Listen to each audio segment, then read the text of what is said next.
The strength of the cnotbusch kingdom lies not in our walls, but in our people. March to war. Well, well, well.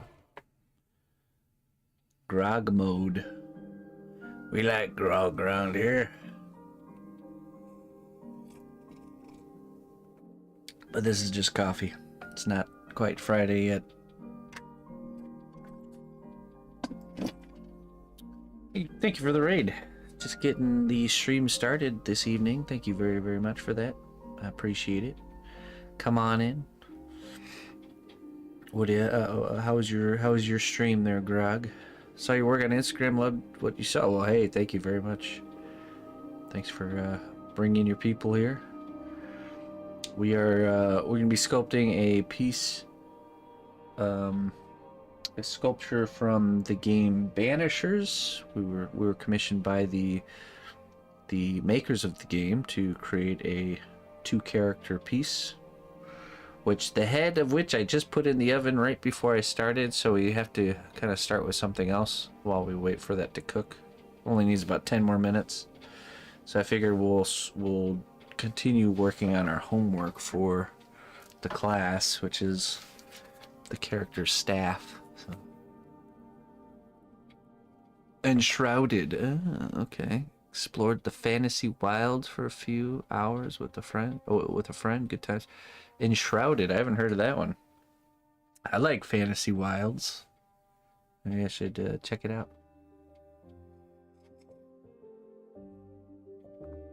Head is in the oven. That's right. What's up, Blooper? Enshrouded is a fun one for sure. I think Valheim meets Skyrim. Ah, so Valheim with better graphics. Gotcha. But does it require as much time as Valheim? That was my problem. Valheim was awesome and great, but like seriously, like it'd take like 3 or 4 hours to do a thing. So felt like Skyrim meets BOTW. What's that? What's BOTW? Valheim meets BOTW. Breath of the Wild. Okay, I haven't played that one. Pretty respectful of your time. Okay, all right. Well, I'm gonna have to check it out. It's multiplayer too. Enshrouded.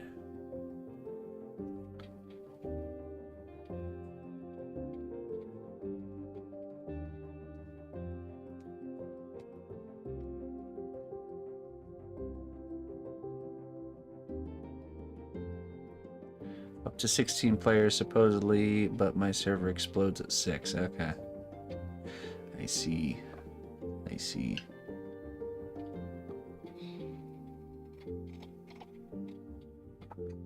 You felt a little ill after a few hours playing?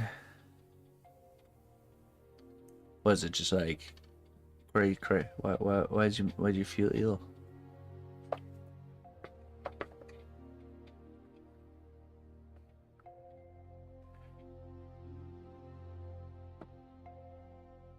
Oh, okay. Seasickness. I see. It's as ships sailing the 7 seas, are you? Oh.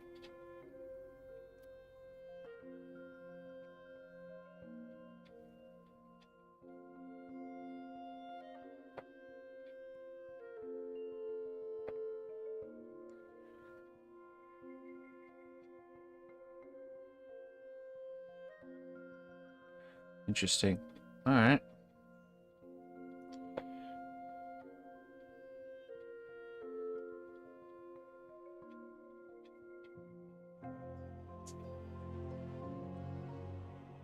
Dang, bummer.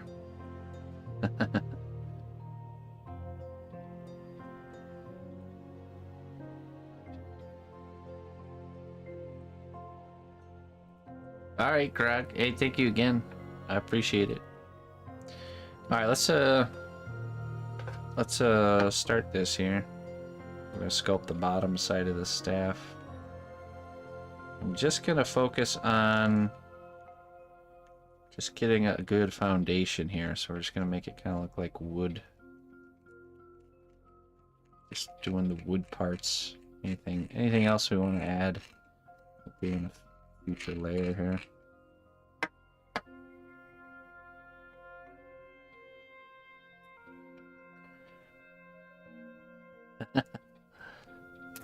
No ship games for Looper. Gotcha.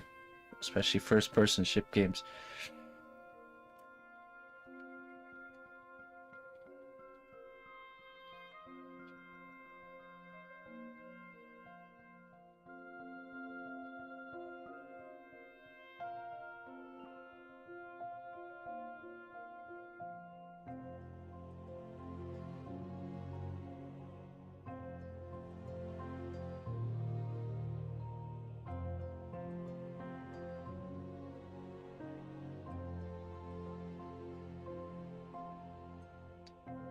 Right, getting our base layer on there. I went ahead and used super glue instead of clay glue. Just sticks better in situations like this. Oh, just trying my best not to get any on myself here.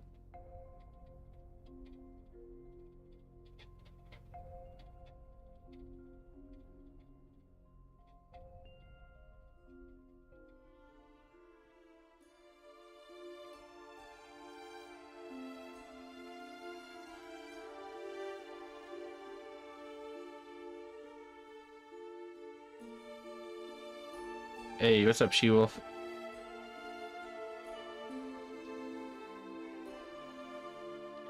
This is the staff. This is the staff or the walking stick for our woodland gremlin character for class on Sunday. We'll be switching to our main piece here. I forgot to put it in the oven in between streams, so I tossed it in like right before I went live. So it needs probably about 10-15 more minutes before we can actually work on it.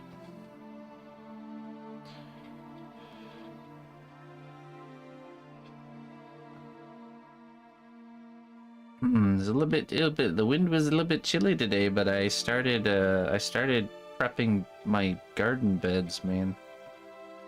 Getting excited, making use of this early warm up to get all the prep work done. So that way I used a whole winter's worth of cardboard in like 30 minutes. didn't even scratch the surface area of the garden. I love when you always think you have enough of something. It's like, oh, nope, not even close. Looks like I'll be stealing refrigerator boxes from the recycling facility again. Wait a minute. You're supposed to drop off recyclables, not take them. But I'm recycling them. Into nature. The best kind of recycling.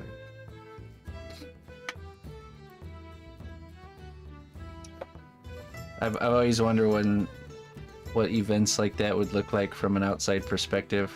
When I pull up to the big cardboard recycling bin where you're supposed to drop it off, and they see me like sifting through it and pulling out big ones. Like, oh man, that's a nice one.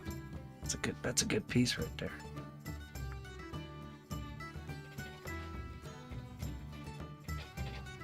Give them back. Yeah, exactly, right? We don't profit from that kind of recycling.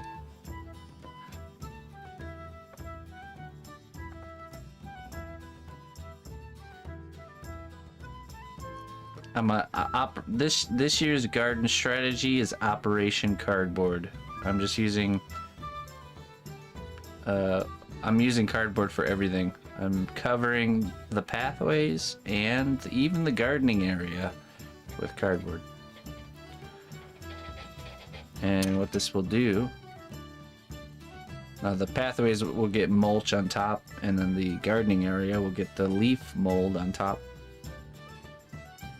But what that does is it creates a weed barrier, natural weed barrier. Well, not natural, but moisture barrier and weed barrier. So less garden maintenance. throughout the season. And then when I want to plant something, I just cut through the cardboard, kind of push it to the side and plant away.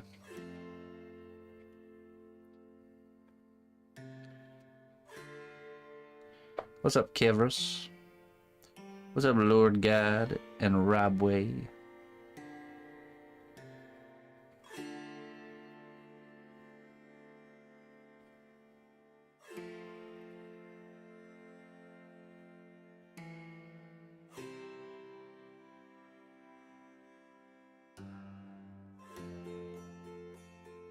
Alright, the shape's starting to look pretty good there.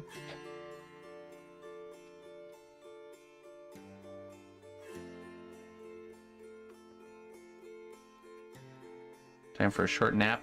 Alright, have a great nap.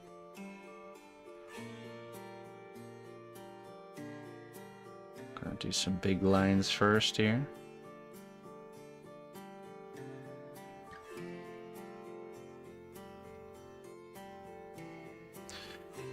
Anything new? Well, I planted Jerusalem artichokes last year for this year, so that'll be coming up new. But I did plant it last year, at the end of the season, in the fall. So I'm excited about that. There's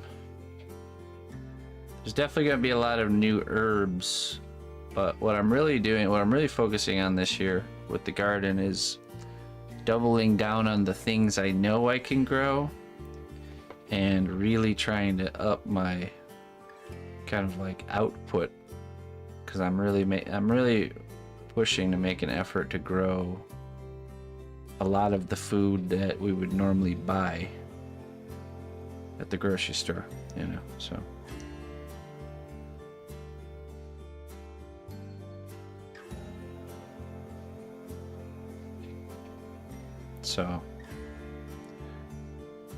and we're gonna get pretty heavy into canning this year too, especially for things like the tomatoes and stuff. Ah, nice. Honey production. That'd be cool. I would totally get into that. What a valuable resource to pull out of nature.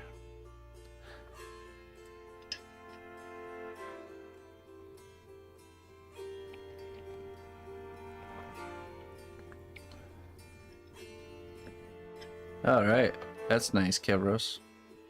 Yeah, I'll browse typically what I do, Kevros, though, is each year I allot myself like, you know, $50 to $100 for buying. Actually, probably not even that much, but probably like $50 a year to buying new seeds of different various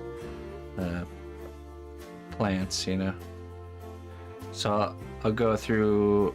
I have a few, you know, there's like Baker Creek, M.I. Gardner. There's a bunch of good places that sell all kinds of seed varieties, you know, good heirloom varieties. And I'll find stuff that I just think looks interesting, and then pick it up and then try and grow it. Add it to my seed bank. I have quite a big seed bank going on here. I'm rich in seeds. Once the economy switches over to seeds as currency, I'm gonna be rich.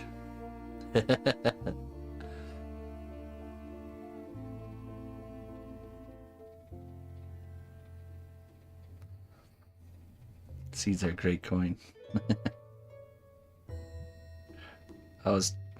Me and the missus were on a walk the other day, and we go past this little pile of like dried sticks off to the side in one of the neighbors' yards, and I turn and I tell her, I was like, what happened to me? I see a pile of dried sticks or a pile of leaves or things like this are like super valuable in my mind. So yeah, because I like to start fires, you know, have a nice campfire outside all the time. So, you know, dried sticks, man, those are nice valuable item right there. I love finding value in things that people find zero value in.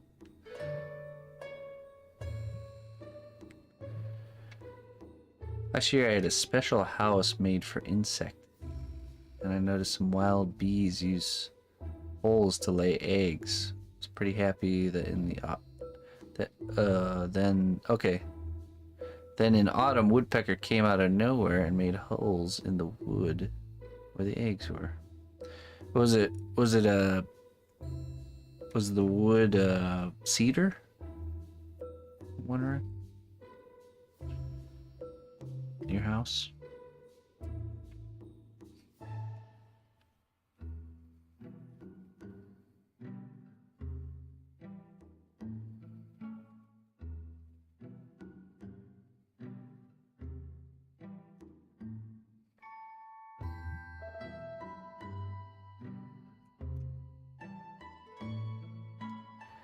This table didn't shatter. It has a giant crack across the whole piece.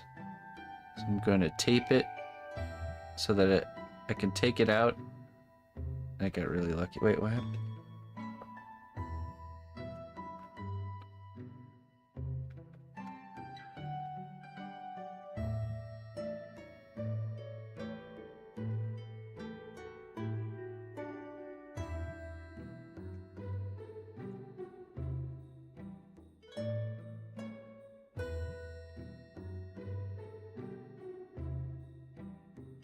Oh no! Glass table broke. Okay, there we go. I missed the beginning of the story. There we go.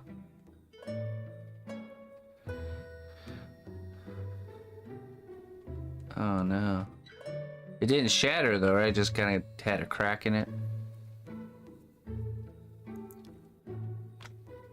Yeah, because that's tempered glass, so if it shatters, it like explodes. It's not good.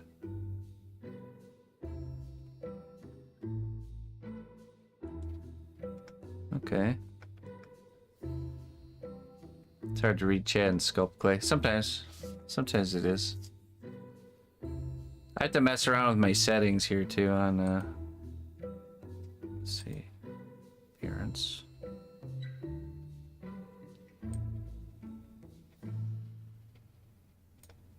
I'm gonna do like bigger chat. There we go.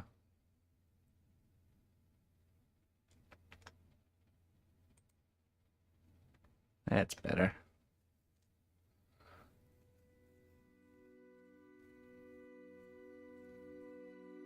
Yeah, it's good. That's good. So wait, the table was furniture that was included with the place you rented, though?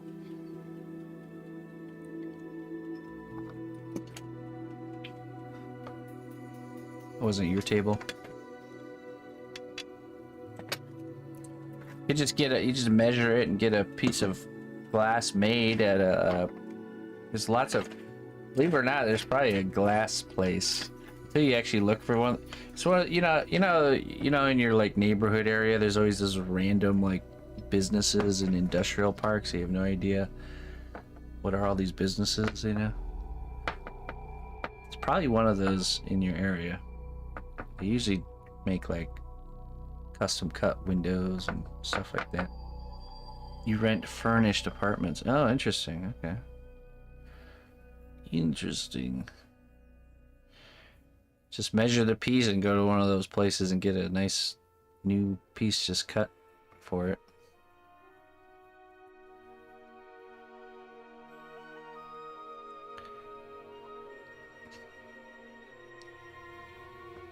It's actually pretty affordable too.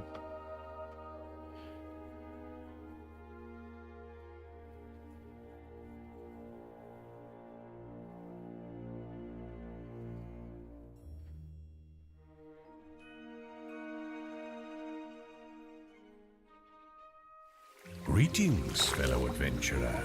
We've got everything you need to rest and refuel. Ray could. Hey Ray, thank you for the 3 months, my friend. 3 months down, happy I found your channel. Hey, me too. Glad to have you with us. Thank you for supporting my work. Let's pop this open here. Got some dragon tears for you.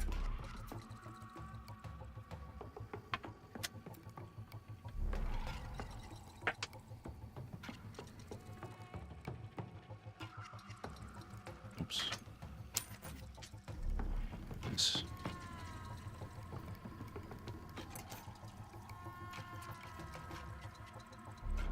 Remember, even the darkest night will end, and the sun will rise again. Unless you are a vampire. Then you're screwed.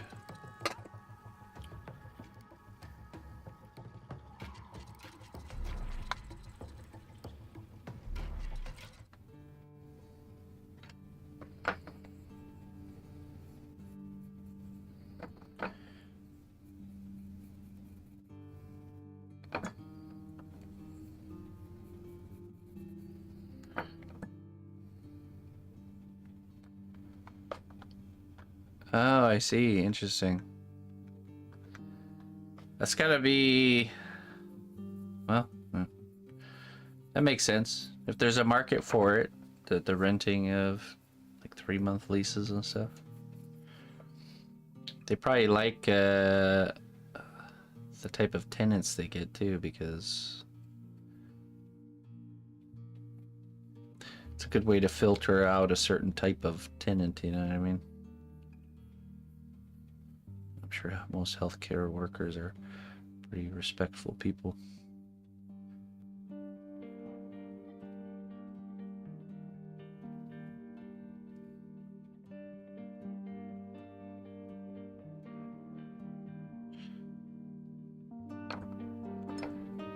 Usually not trouble, exactly. Yeah.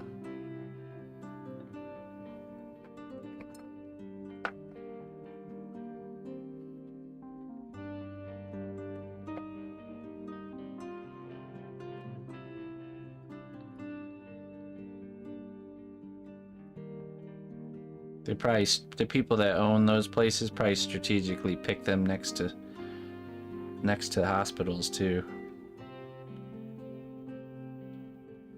So that's a business plan. Buying houses near hospitals, furnishing them, flipping them, and turning them into traveling work rentals.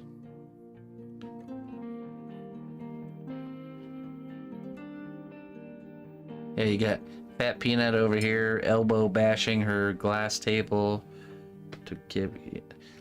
If Fat Peanut, I've had this glass table for like this top here. I've had this for like my entire art career. Literally, not one crack. How long you been at that place? WWE elbow drops on your glass table.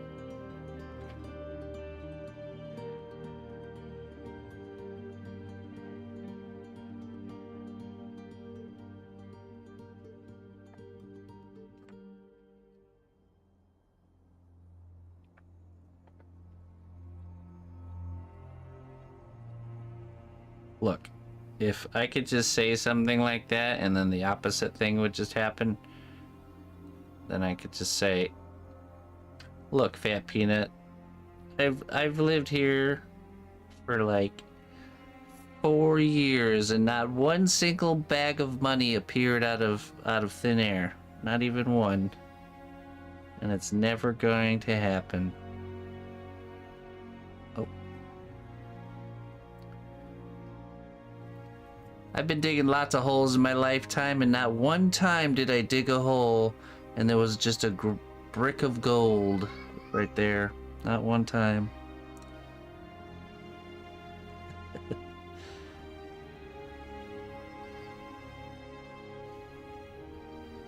Should work, right? It's just as likely to happen as my glass table just spontaneously shattering.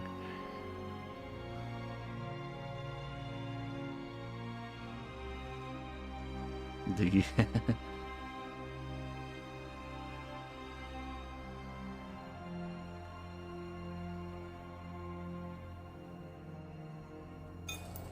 That's a lot of coin. That'll buy you quite an axe. Please come in. bag of money.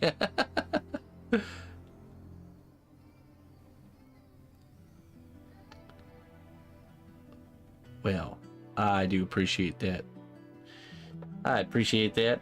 Not quite a bag of money, but I am not going to complain. Thank you.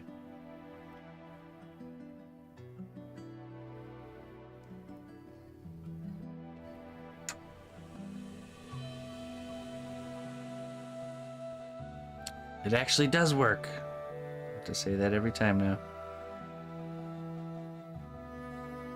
It might not be a bag of money, but hey, it's something. And something is better than nothing.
I'll probably pull the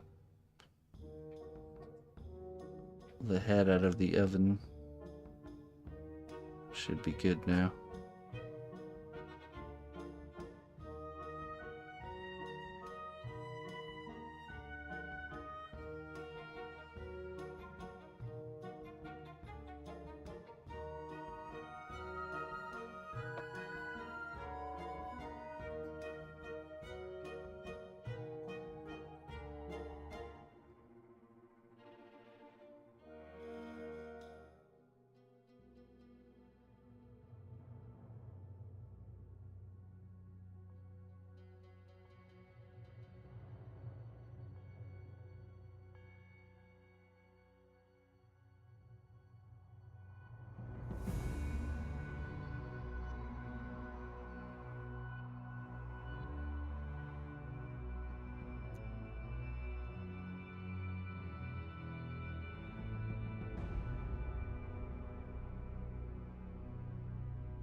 The strength of the cnotbusch kingdom lies not in our walls, but in our people.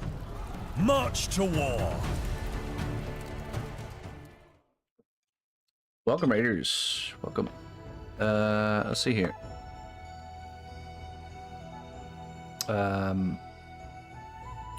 Ora, O-R-A, C-Z art. How am I supposed to say your name? Thank you very much for the raid. Hey, thank you. Thank you. Orak's art. Like that. Oh, wrong button. Sorry about that. Yeah, I appreciate it. Thank you for sending your people here. Welcome in, Raiders. Come on in. A little bit of sculpture in here.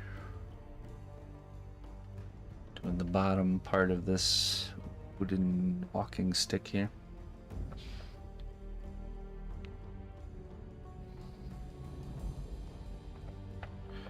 Alright, hey Kevros.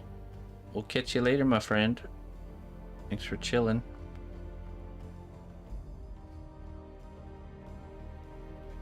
I do appreciate it.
All right, enjoy your food.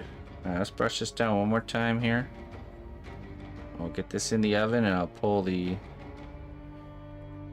character's head out of the oven and we can do her, start doing her scars. My mission is to have the scars done and even the hair by the end of tomorrow. So that'll be one whole week for the head. Well, actually, not a full week, sorry. We didn't start till Tuesday.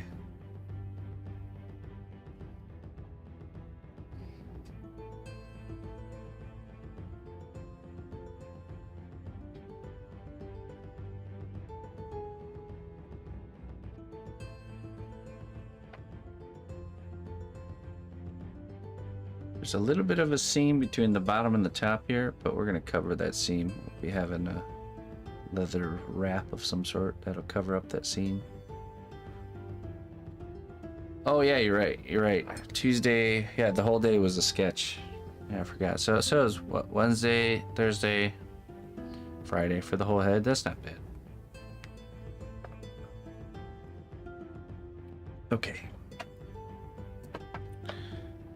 Let's put this in the oven and grab a project for the night. I'll be right back.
Okay.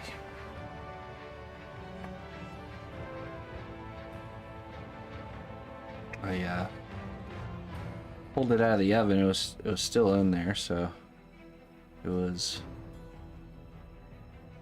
hot. But one thing you can do is you can douse it under cold water to cool it off. You just so happen to be in a pinch. So that is what I did.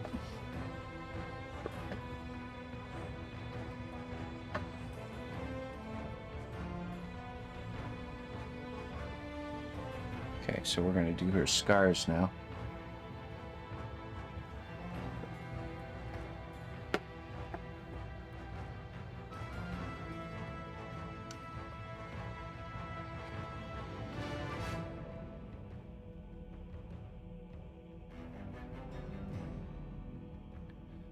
Okay, let me pull up the reference.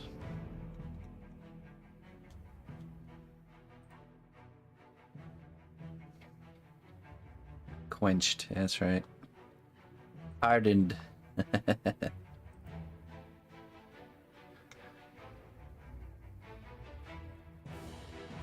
Oh, interesting, okay. She has a set that's up here, right at the peak of her overhead. Live feed quench cam.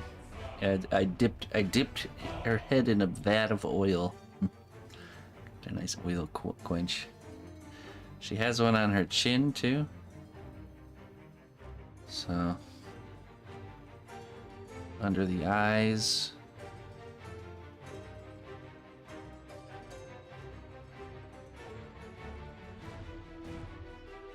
Right here.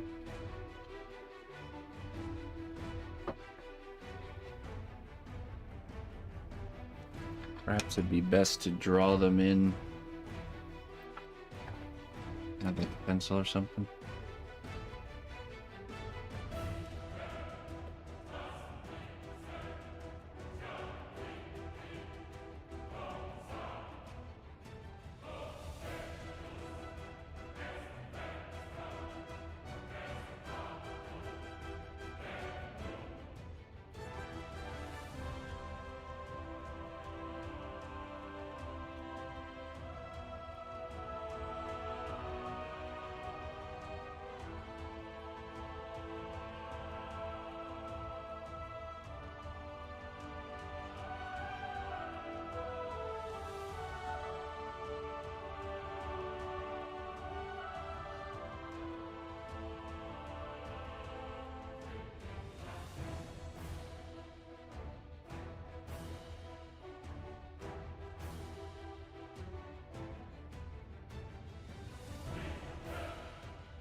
Yeah, that's true, Fat Peanut.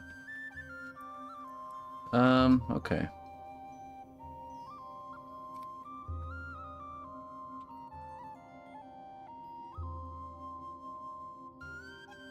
Very true.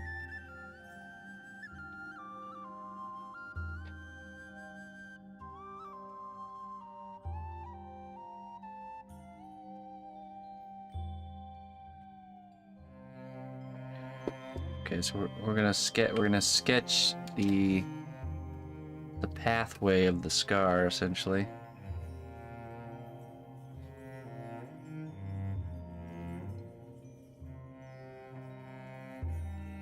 I have to do the eyebrows too.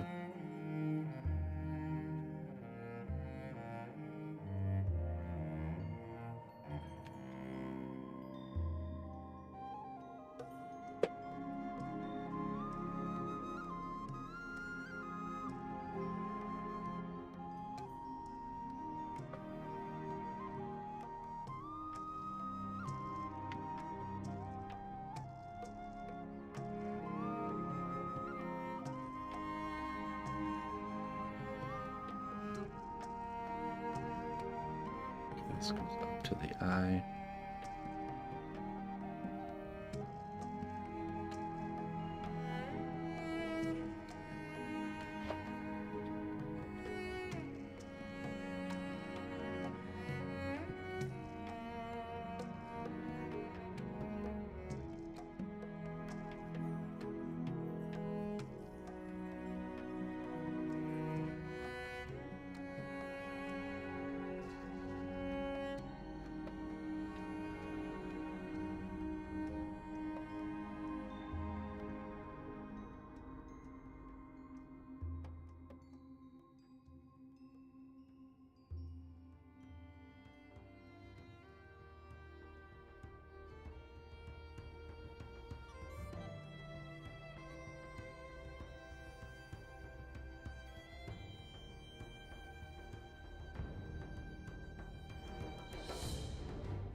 I'm doing every little line. I'm just doing the basic flow of the scar.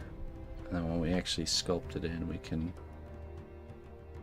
establish all these little bits.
It continues down through her neck.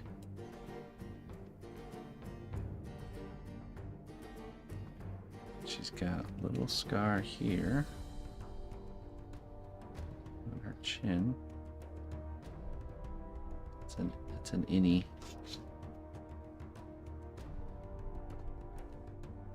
She has outie scars and innie scars. This big one on the side is an outie scar. It's an innie.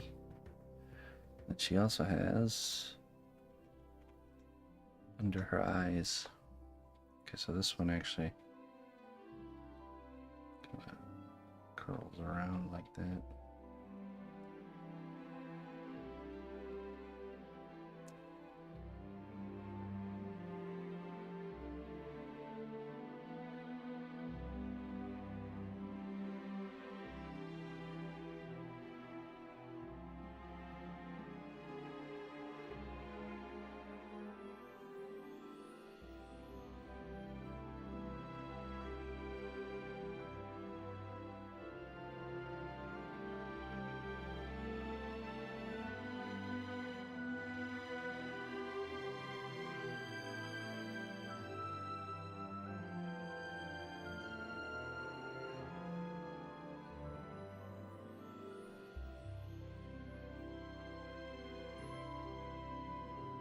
Welcome back.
Yeah, I decided it is much easier to separate the two and focus on like just getting the face right.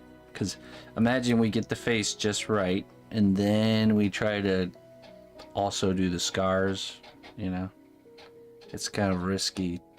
It's risky to lose the likeness, you know what I mean?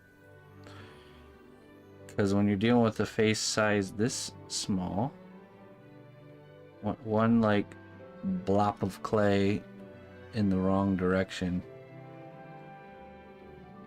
and you lose it, you know? So very, very easy to mess it up.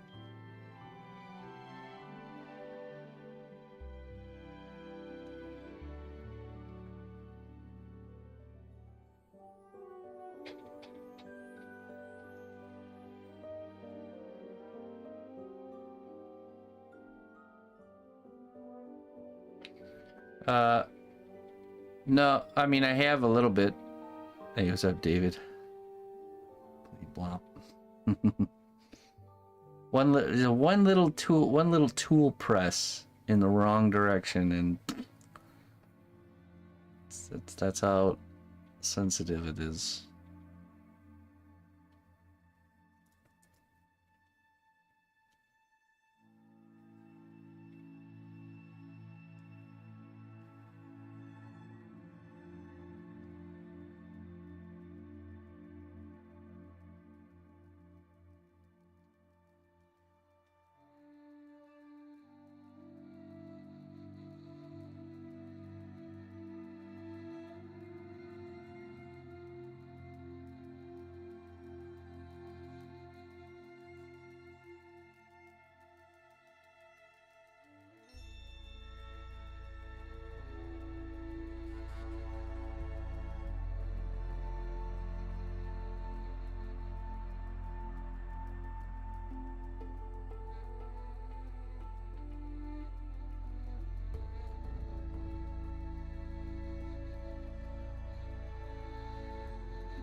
Okay. And let's see, we got the eyebrows going on here.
Made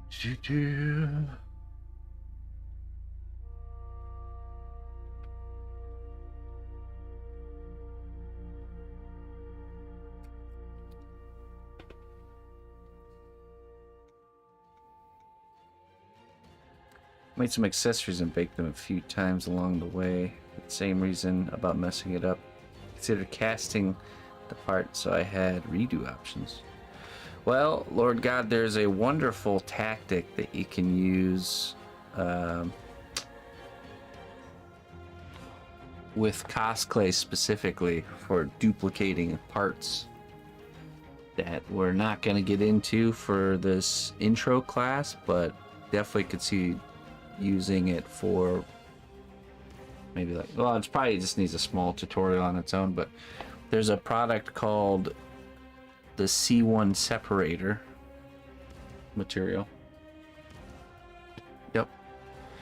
Which allows you to duplicate parts using only cosplay and the C1 separator. Let me show you what I mean.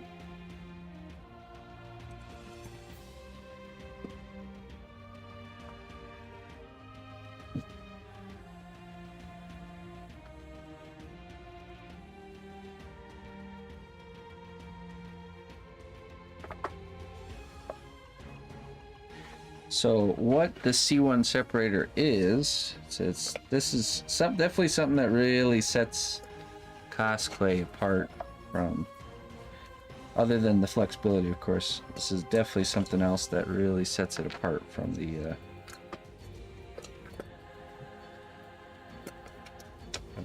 other clays, because you really can't do this with the other materials. Let me just find a good one here.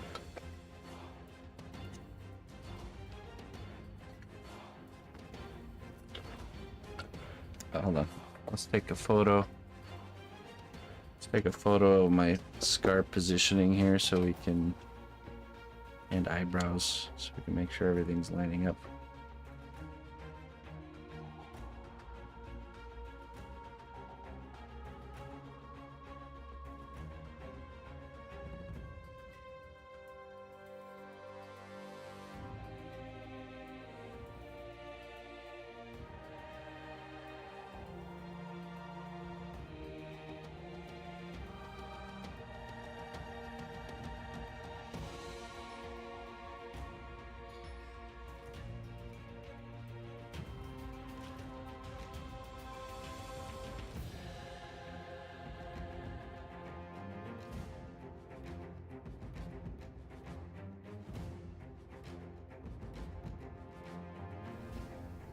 Okay, so check it out. These were all made using the C1 separator here. So you can sculpt an item, essentially. Let's do this as another part. Right, you can see I've used this quite a bit. This is this was a handle on the mimic that I sculpted. It's made out of cosplay too. So trying to see if I can find it.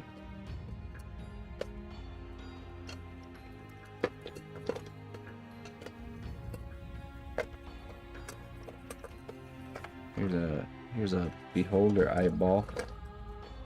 Actually, I think this is a eyeball for the lich, which I also duplicated.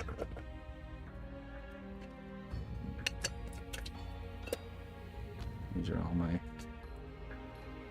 my molds. Actually, no, here we go. Perfect. These two. So what you do is you sculpt something, right? Like this. Wait, what's wrong? Like this. So just like I showed, you sculpt your piece or your part. Then you bake it, you harden it. You fully detail it and everything. Then after it comes out of the oven and it's hardened, let's just say here. Then you take your C1 separator, leave it stuck to the board, and you paint this stuff on their surface and let it dry. Once it's dry, you take clay, like this, and you simply just smush it on there. Pack it into the details and smush it around. Then you toss it into the oven. So let's see. So you smushed it on there. Then you remove it. You scrape it off the board, and you're gonna simply be able to remove the original like this, and you have a perfect like copy maker. So then to make a reproduction, all you do is you paint the C1 separator in here, let it dry, and then you just take some clay and you just smush it in there and pack it in and bake it again and again and again and again. And so once you have this made, you can just duplicate it. Now you can see right here I sculpted this skull here, but I needed like 16 of them or something like that. It was the handle for Gabriel Angelos. There was just a million of these all along the handle, so I sculpted one perfectly, created the mold, then I used the mold to make 5, then I made another mold of the 5, and then I used this mold to produce the rest. This mold of 5. So upscaled the production.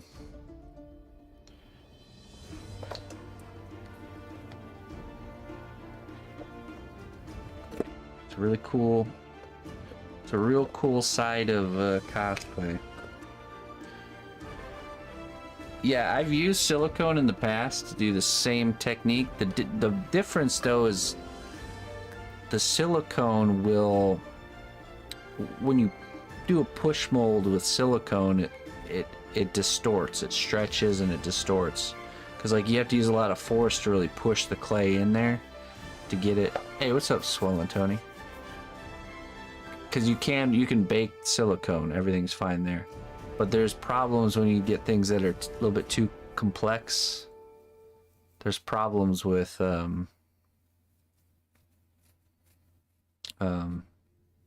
when you try to smush the clay in there, it like distorts and stretches. It just doesn't work as good. Whereas the Cos clay is a real rigid, firm material, so you can really smash it in there and everything's fine. So, hey, what's up, Kickin' Keith? How you doing?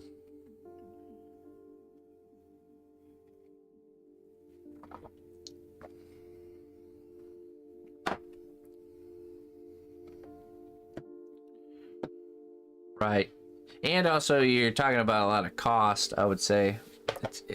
The best part about this method is all you need, other than what you already have, which is the clay, is the separator liquid. If you have that, you can just produce things. So yeah.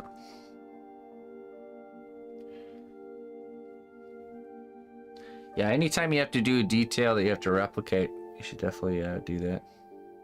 I contemplated even every time I sculpt a bag or something that I could see being a useful item to make a mold of it, just because.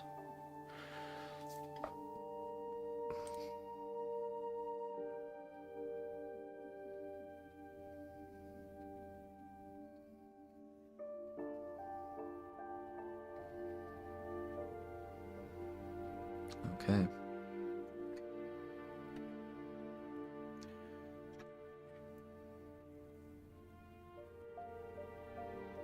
Photo department's checking our work on our pencil here. Make sure everything's lining up before we proceed forward.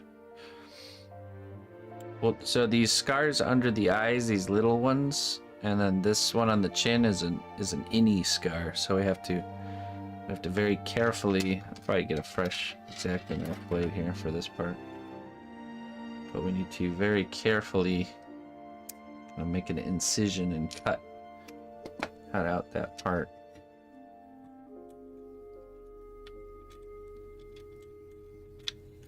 Oh yeah. I mean, she's a ghost, so I guess that works, right?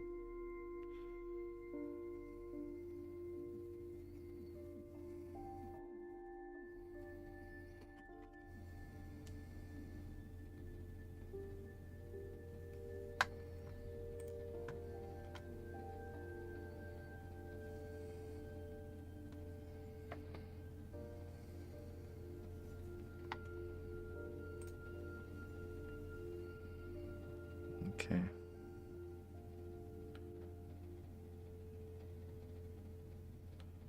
Just gonna cut a nice little line here.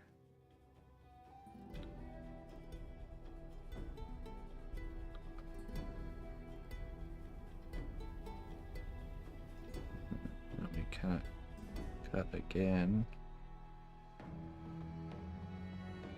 At an angle.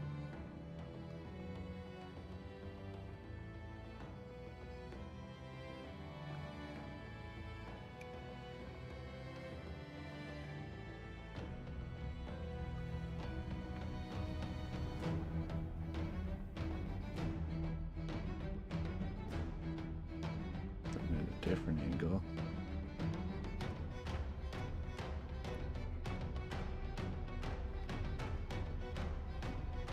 There we go.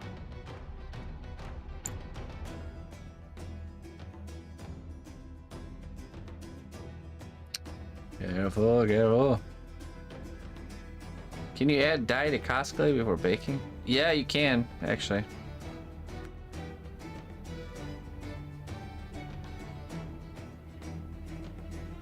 Yeah, you're right, yeah. I very much enjoy carving into cosplay.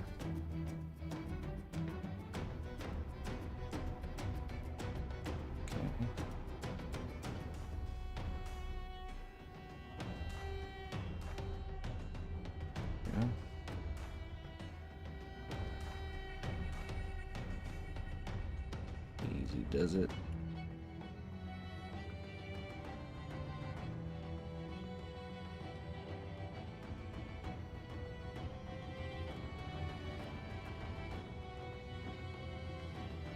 A little bit longer.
Okay, hold on. So,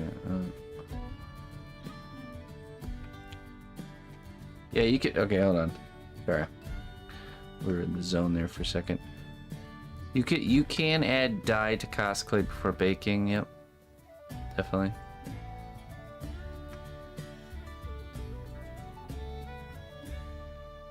You can mix it with the pasta machine, definitely. The thing is though, the thing you have to be careful about with mixing anything colored in the pasta machine is that it might leave behind some residual color, which could, ultimately infect or invade your other color. I know if you work with colored polymer clays, that can be a problem.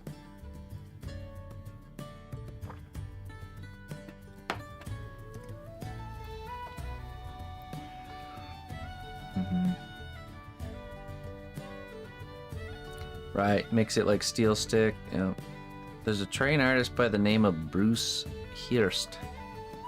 He uses a strange process. He makes blocks of cured polymer clay and carves those rather than sculpting the clay. Makes molds of the carvings, works like plaster Lego. Oh, okay. To do like stonework, I can see that. Yeah, because the way the clay breaks, especially different polymer clay, it breaks and looks like natural stone formations pretty naturally. So what sort of color can be mixed with it? I've used oil paint before, since it's kind of like the same base.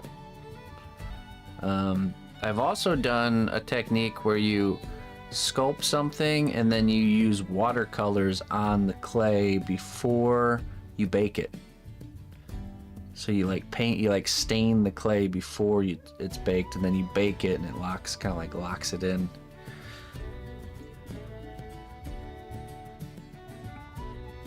They have special colors that are supposed to be for polymer clay. Alcohol ink, I've heard of that too. Yeah. Alcohol inks, yeah. Probably anything that would mix in well and not add like a grittiness or a graininess to it. Like, for example, I don't think acrylic would work very well because it would dry and would cause problems, since it's not an air drying thing, you know. So, yeah.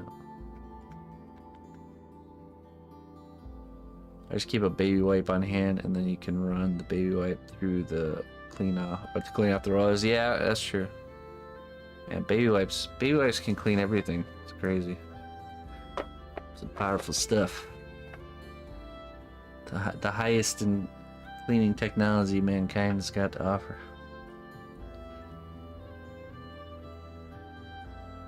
I was thinking of food color, so hey, any information, put it on. Yeah. Food color would probably end up working, to be honest. I just don't know if it's like... Here's the thing. Sometimes colors can change after they've been heated up. I could see food coloring messing up during the baking.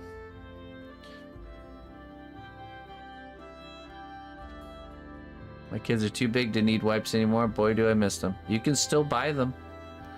You can certainly still buy them. Sorry, sir. We must see your children before you can purchase these wipes.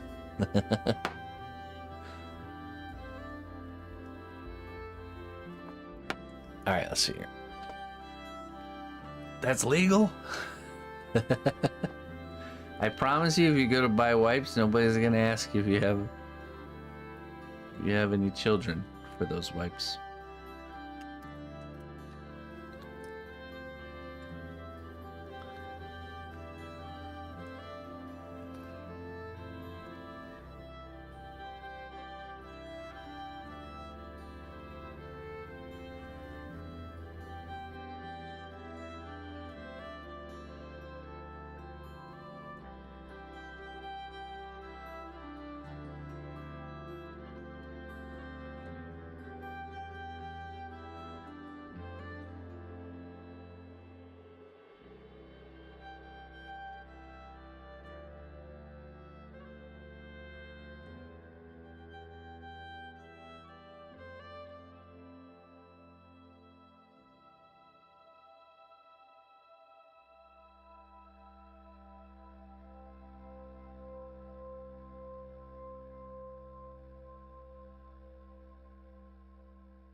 good.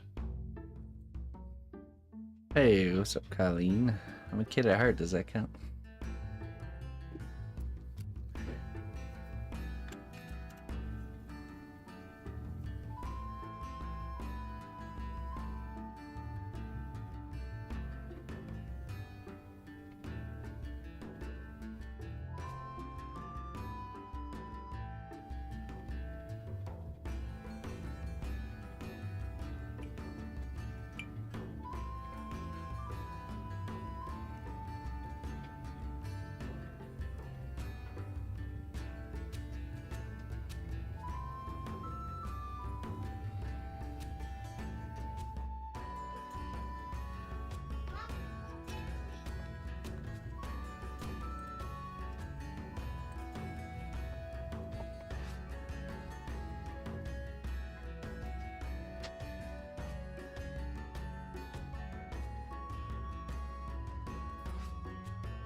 Wait, we talking about the kids? We talking about baby whites?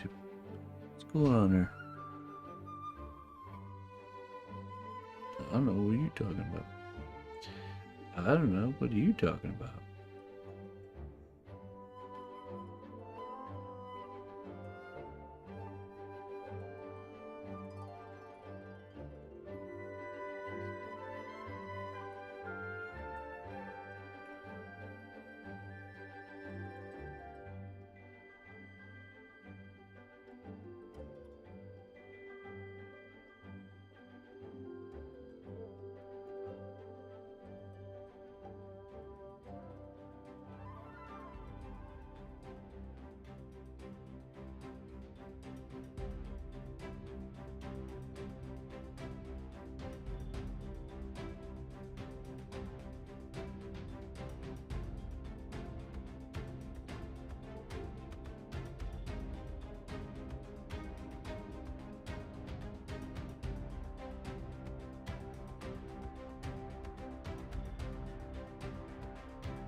Okay, she got another set of these at the crest of her forehead, right below the hairline. But we're gonna add that after we add the hairline, because it's gonna be much harder. Okay, now we have to add clay glue and start building. We'll start with this scar here on the side first. Just add some right there. We'll paint it on.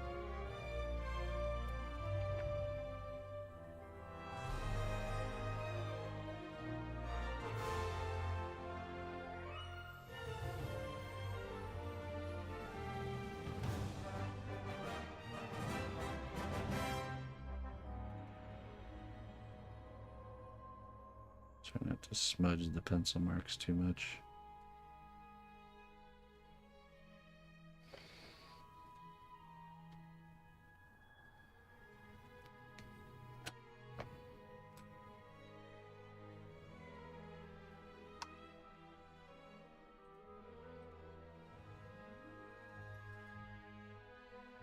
Okay. These have to be Very, very thin pieces of clay.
Yeah.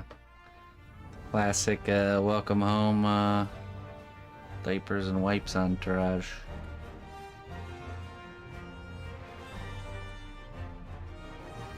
Man,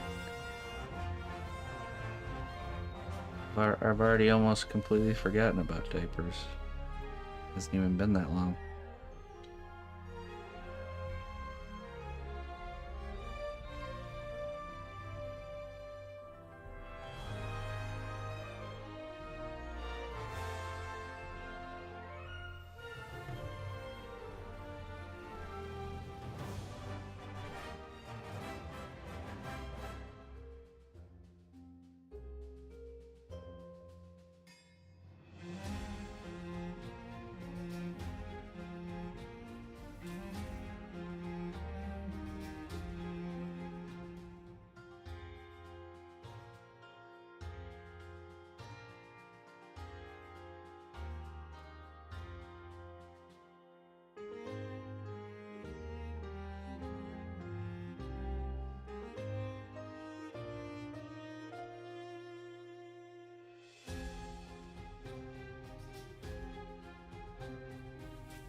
Oh, it's like a giant by comparison.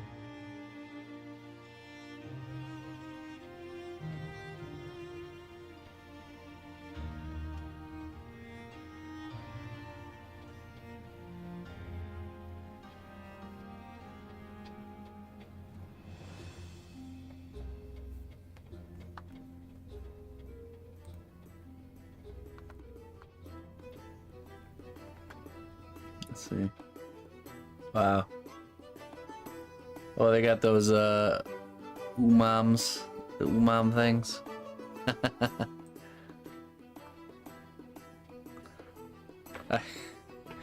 With Emma, it was like you would try something like a swing or like a fancy baby gadget to get her to like sleep and not cry, and it would work for like 30 minutes every time. So I was like, oh, we're not even gonna go down the route of getting something expensive, because we would get it, it would work for 30 minutes, and she'd be crying again, and one of us would be holding her. So I just gave in to the I say we gave in. Twins.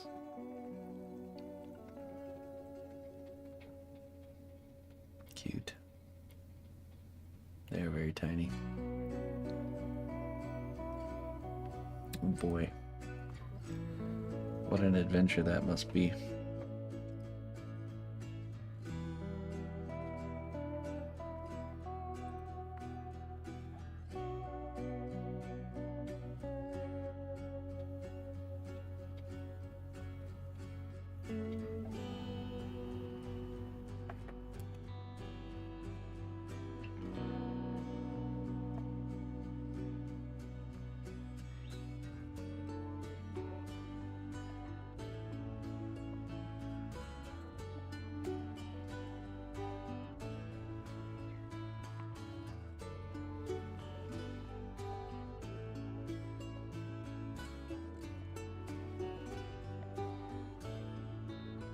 Could have had 2 Emmas? No.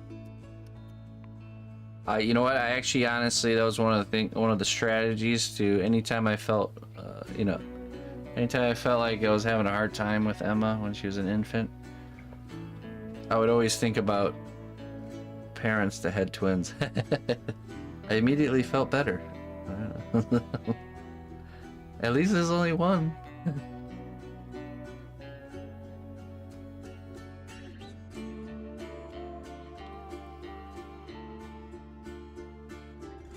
It makes me wonder what the parents that have twins think about when they're having a hard time.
My wife is a twin, that'd be a dream come true for her.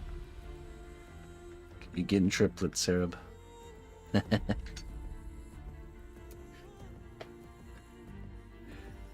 Time for an in vitro quadruplets. That was the last time we ever heard from Sarab. I wonder what happened to him. Poor guy. Never to return again. Lost in the land of diapers.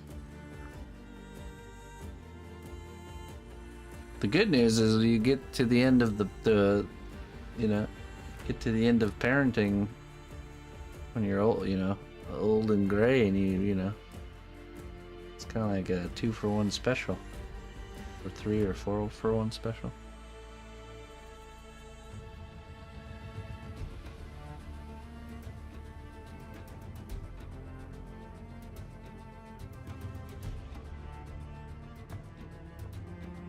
Two sets of twin boys. Oh boy. Yeah, I wonder if the second set was like they were just they knew what to expect at that point. I wonder how the pit of their stomach felt when they found out they're getting another set. It's twins.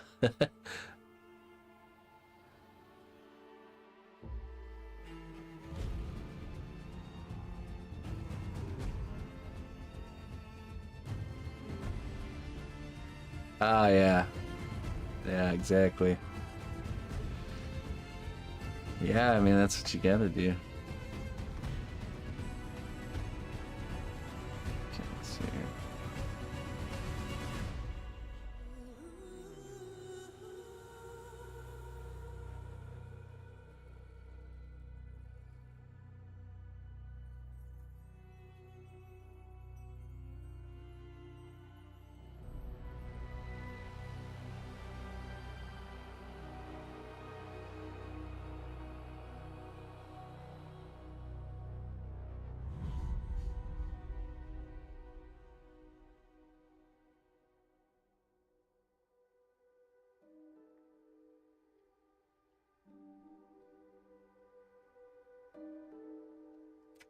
Counting French fries to make sure everybody still has the same amount. Must take forever. Emma doesn't like French fries. There are no French fry counting over here.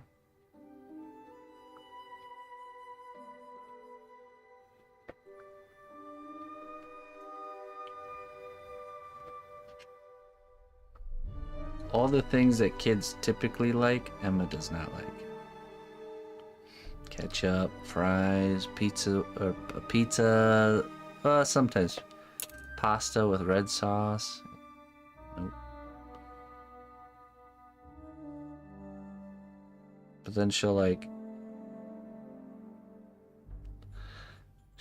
bite into a cherry tomato out of the garden and do all kinds of stuff. And I was like, what's wrong with you?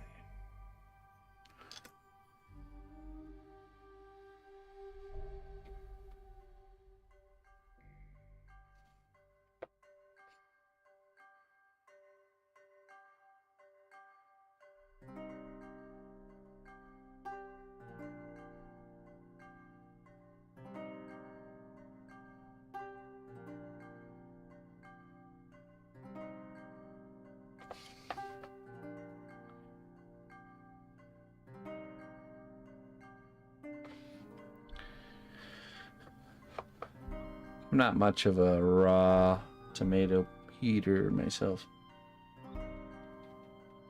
Occasionally I will partake, but I prefer cooked tomato products.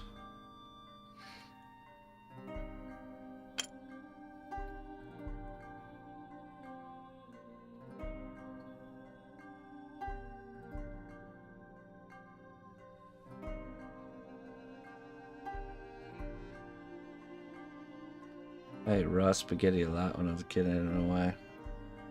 Carbs, that's why. Carbs are actually addicting.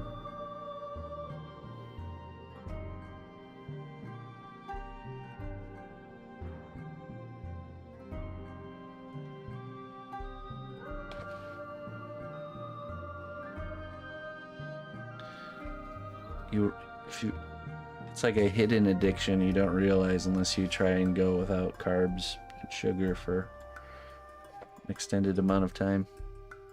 You start to realize, I just ate a full meal, but I'm still craving something. I'm still hungry. Wait a minute.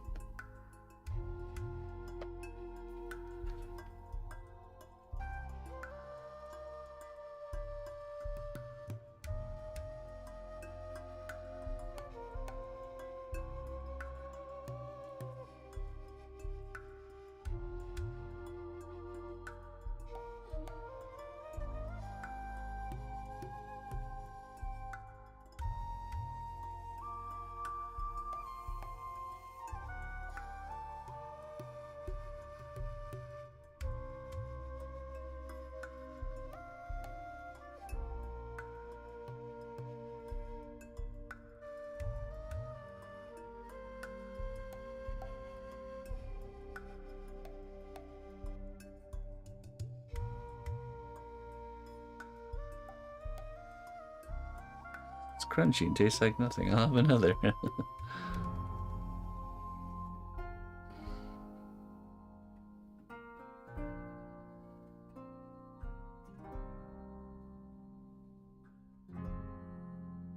Yeah, right. Here's a rabbit. That's okay. Annie was in the garden earlier crunching on a wasabi radish.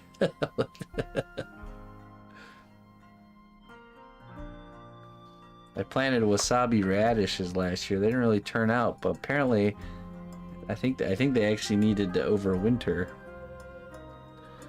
I really looked into it because there's some nice wasabi radishes out there.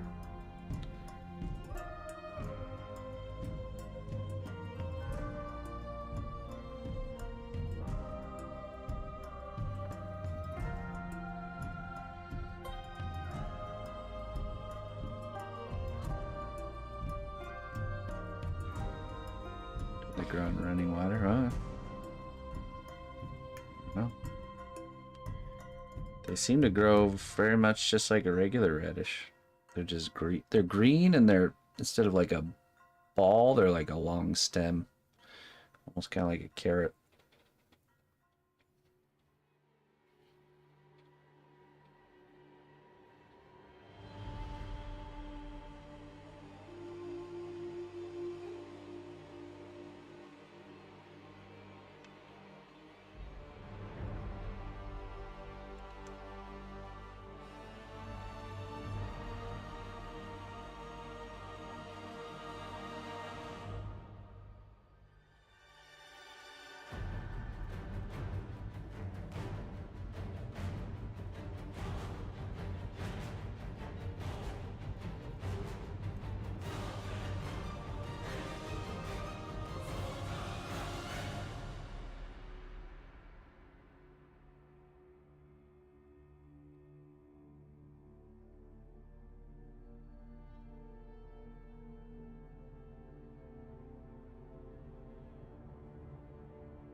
Nice.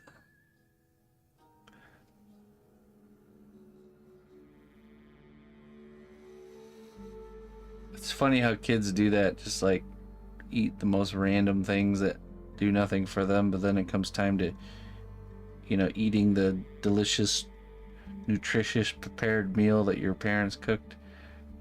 They sit down and they don't want to eat.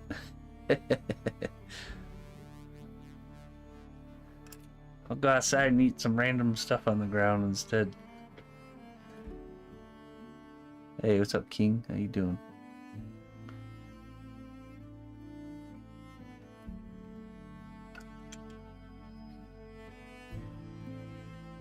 Doing great. How you been?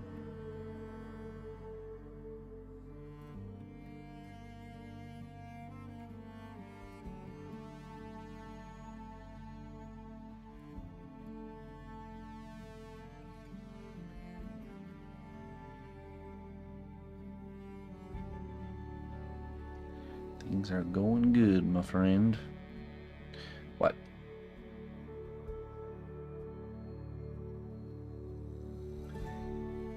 Say what?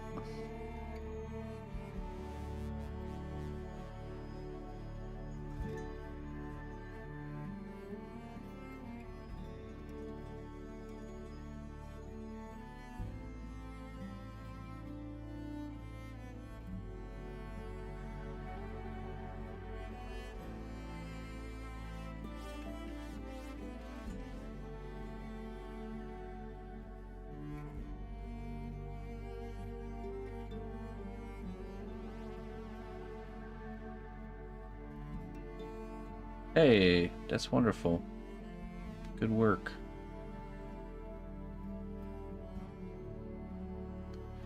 Keep fighting the good fight, my friend.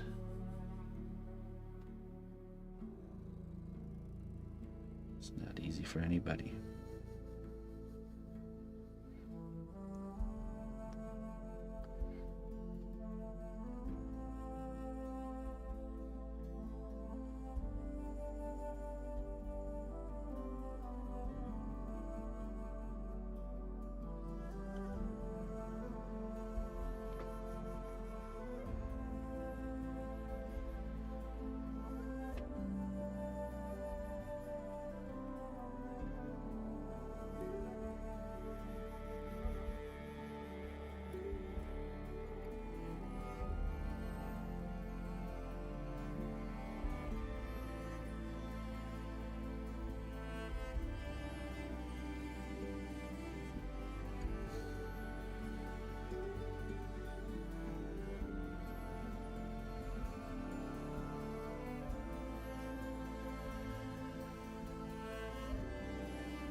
Five subscribers. Nice. What do you do on your channel?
Six.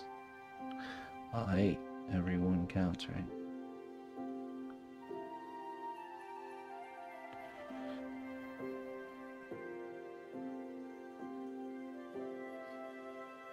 Man, nothing to be sorry about.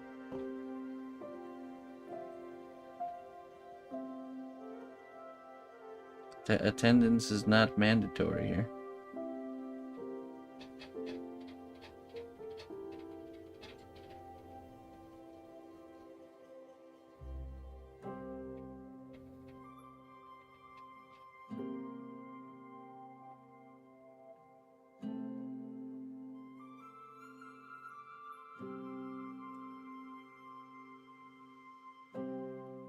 That's good, you know.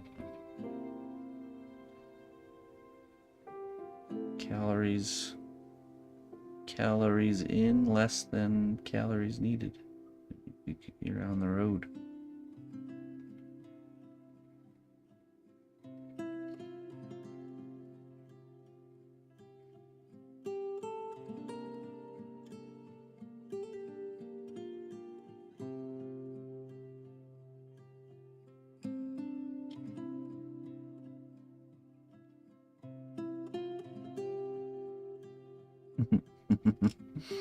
Our youngest boy, 3 years old, would rather eat raw ramen noodles instead of cooked.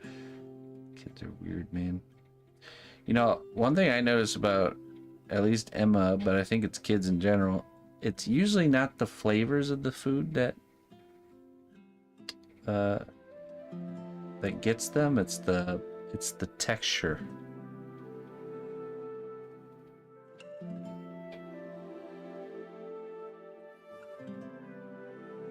Ah, yes. A worthy delay.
Yeah, it's definitely texture. The way you know it's definitely texture, not flavor too, is if you like, say you cook them like cooked mushrooms and onions, like a nice mushroom onion sauce or something for the top of the pasta. Kids won't have anything to do with it. But if you blend it up into a nice creamy sauce, same flavors, same ingredients, but blend it up into a smooth consistency, they'll eat it. Smell too, yeah. Presentation, the way something looks. And if they've decided they're not gonna like something, it's like, it doesn't even matter. It doesn't even matter if they eat it and they actually like it. They're like incapable of liking it. Once their mind has decided that they're not gonna like something, there's like nothing you can do to. It could be the tastiest thing in the world that they could chew and enjoy, but then still have this like weird like stubbornness towards it.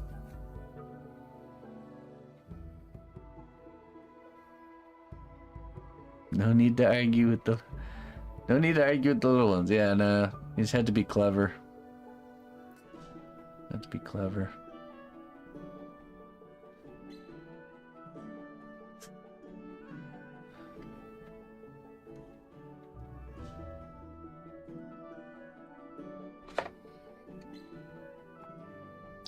Let me refill my coffee. I'll be right back.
daughter of the sea, beware, I heard him cry. His words carried upon the ocean breeze as he sank beneath the tide.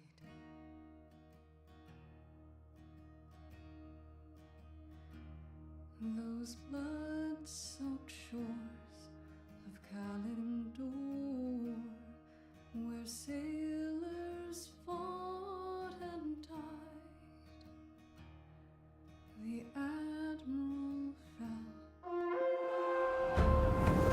The strength of the cnotbusch kingdom lies not in our walls, but in our people. March to war. All right. Hey, Valencia Glass, thank you very much for that raid. How you doing, brother?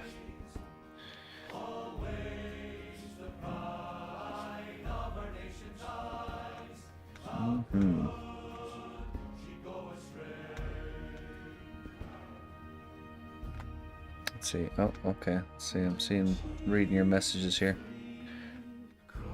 Hey, what's up?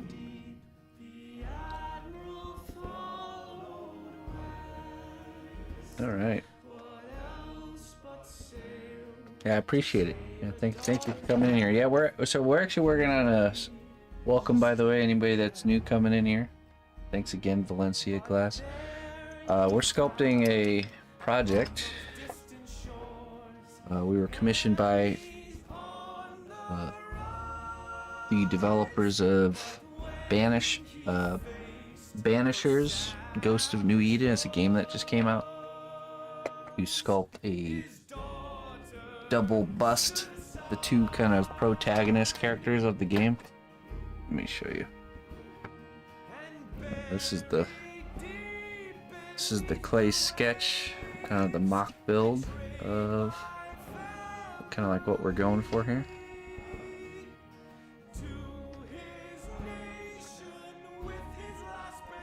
So we sculpted this on Tuesday, the sketch. And then we started the actual finished piece right here.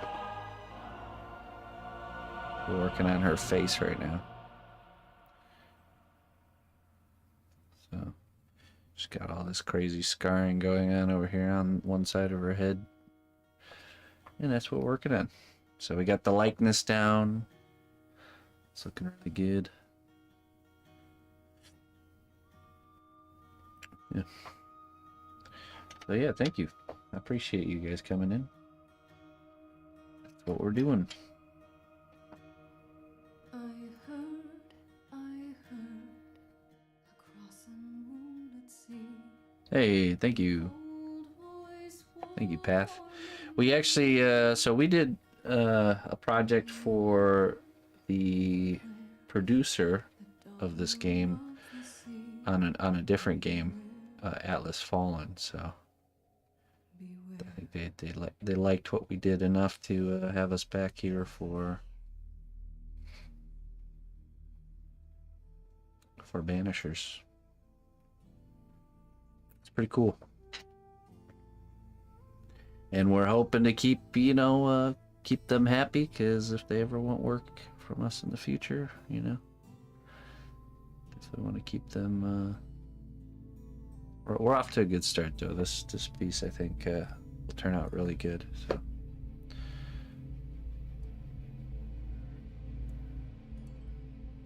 Well, yeah, I appreciate it, man. Thank you. So, how was your night? Did you have some students learning some glass blowing over in your studio tonight?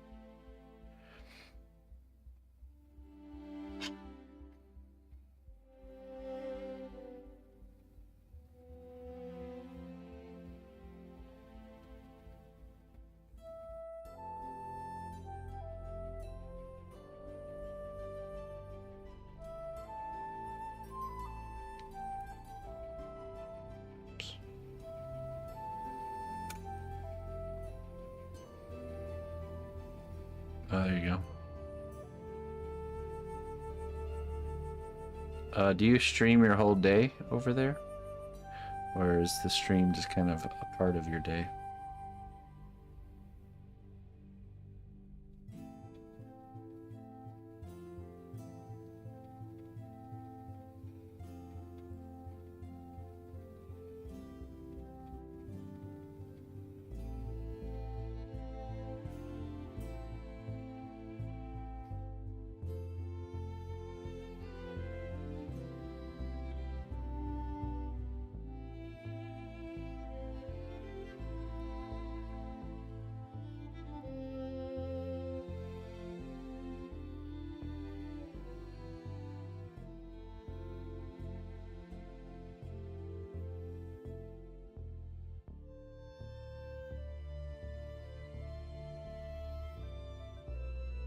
Try to stream all day, every day. Sometimes you get lazy. Well, you know, that happens even to the best of us.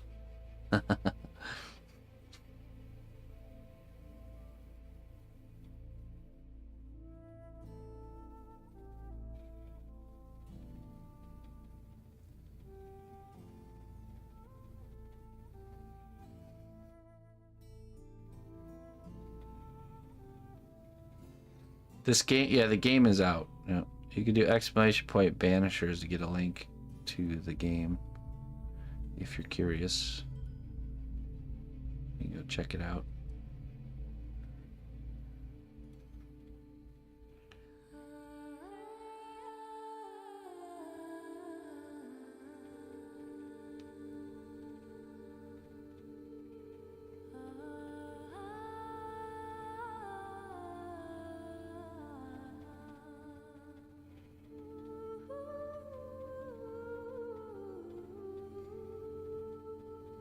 What's up there, Looney Lorna?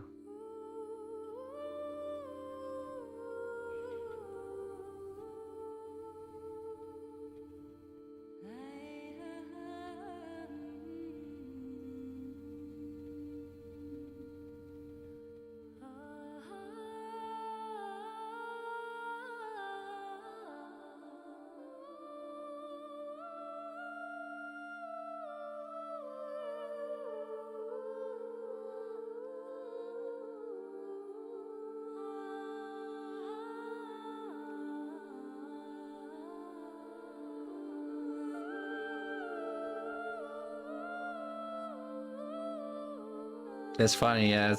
So when I started streaming, I asked myself that question of, if I was to watch someone else sculpt, what would I want to see? And I remember my answer to myself was every tool movement, every detail. You know, I always was not a fan of the camera being like up on top or off to the side, and they'd be doing things, but you can't. I wanted to see like exactly what the tool was doing, you know, down to the tool stroke. Because that's just, I've always been a learner like that, always like really closely observing somebody.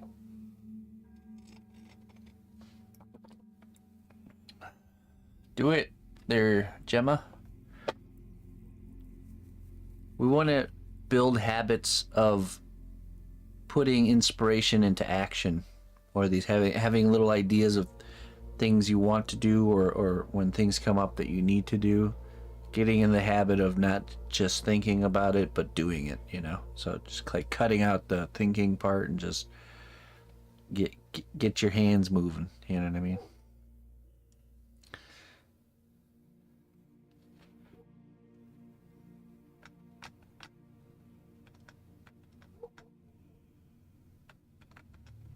Oh, I see. Okay. No, Premiere. I'm currently teaching 40 hours a week and a half to keep up with orders, so I haven't been able to make the edited tutorials I wanted to work on. I know your struggle very well, my friend. There's just not enough time in the day to do everything, so we kind of have to pick and choose, you know. Or you have to try to figure out a way to outsource editing, because editing takes a long time, especially if you want to do a good edit, right? my wife edits and does like social media, and she does the film and the video side of things, and it's more than a full-time job for her. So you can't be two people, unfortunately.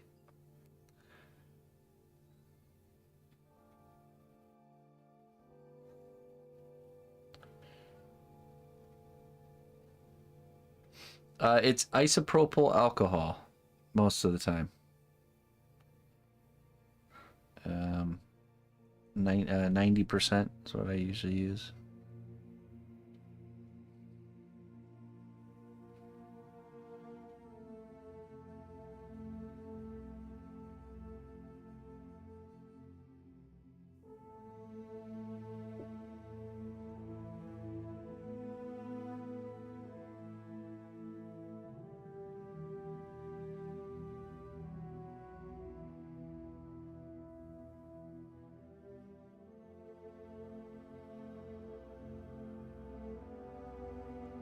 It's used for smoothing.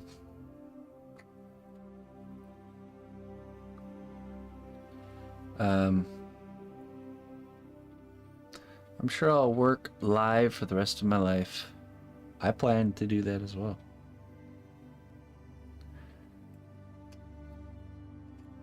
Well, the streaming in general is what you call it? It's like the longer you do it consistently, the more things will kind of grow. You know, for some people it's slower, other people it's faster, but there's always growth. Just takes time, you know.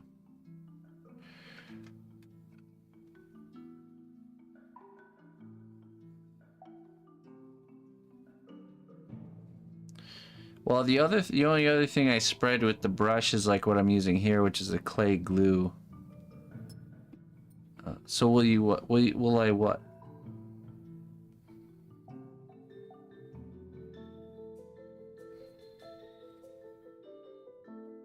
What? Will I what?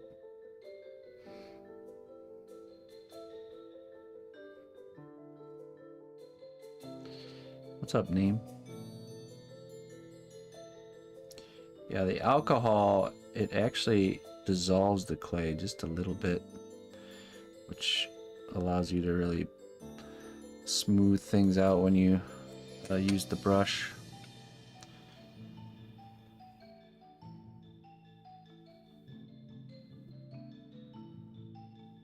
Right, but will I what? That's still my question.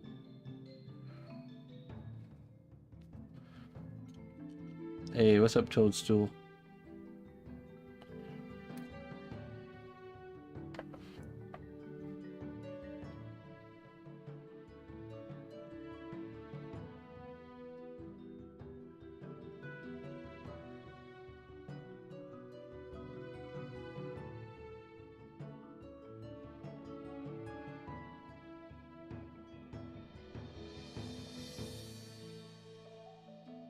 I use cast clay. It's a type of polymer clay. Okay.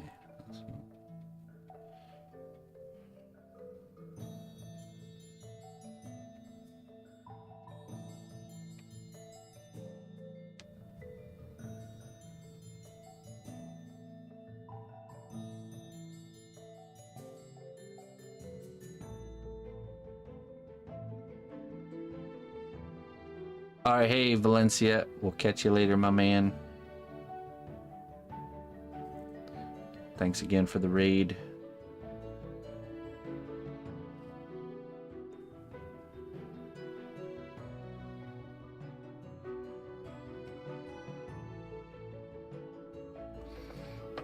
Okay, so I got things kind of in position here. Now we have to smooth this out, to smooth it down. So I'm just gonna use some of the clay glue here, and we're gonna try to smooth it out, blend it in without losing it.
I use a few different sizes.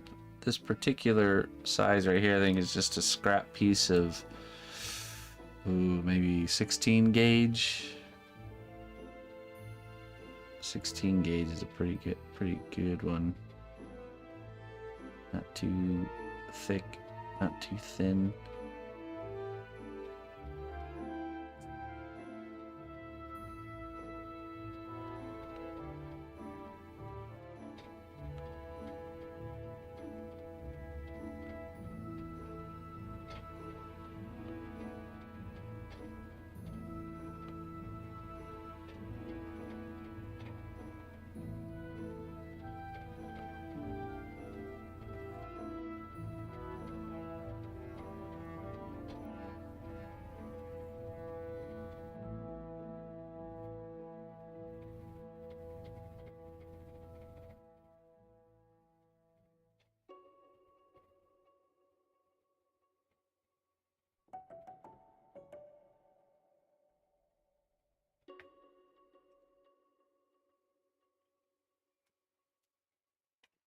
Yeah, let's use a different brush here. Short bristled brush.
Oh wait, I can't be watching something else right now while I'm live, my friend.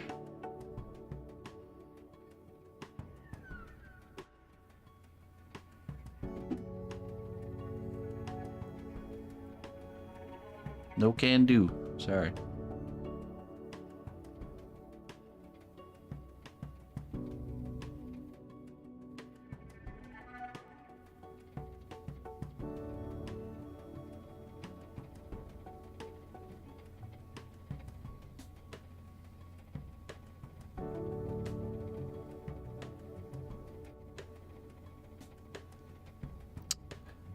Maybe. What's your what's it about?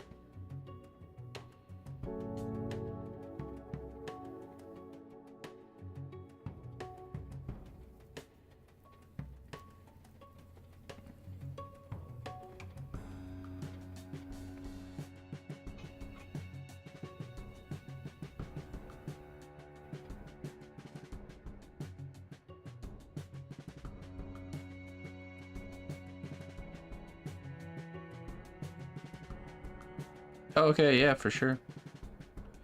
Uh,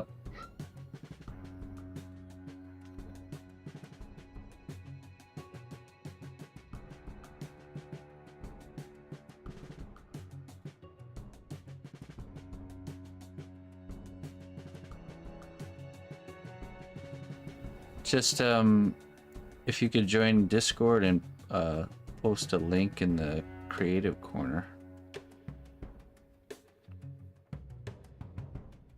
That would be perfect. And I can go check it out.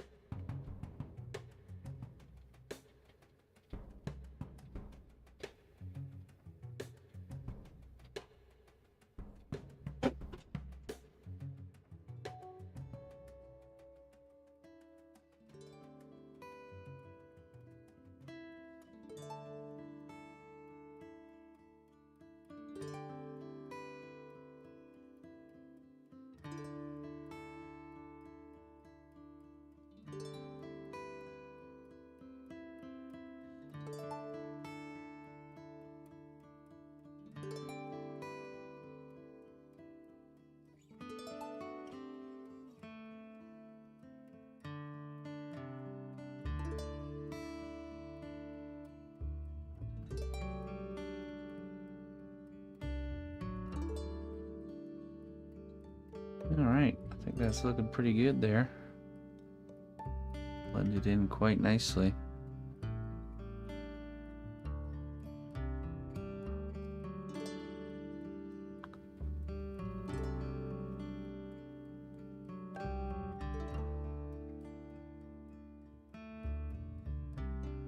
Now we'll do this one that goes up the eyebrow.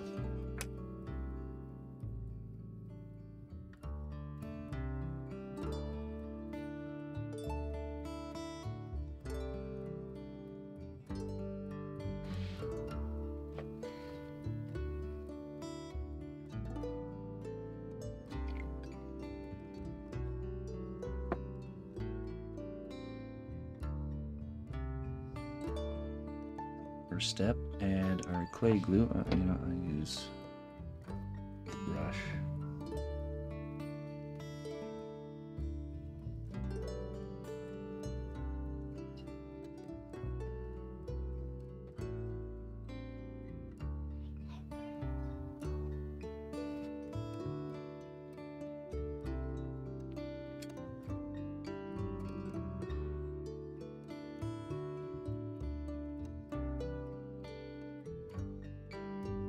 Material down in place, and then we can manipulate it a little easier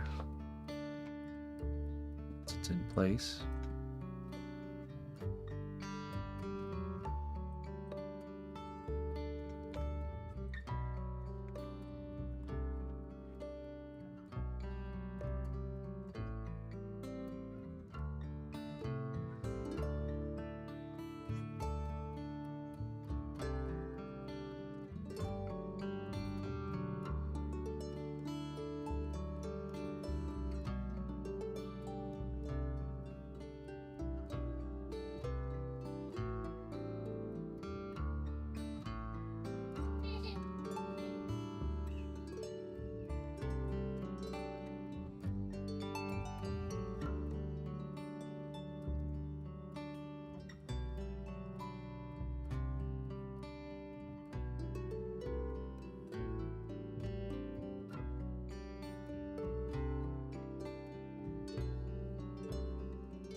Welcome back.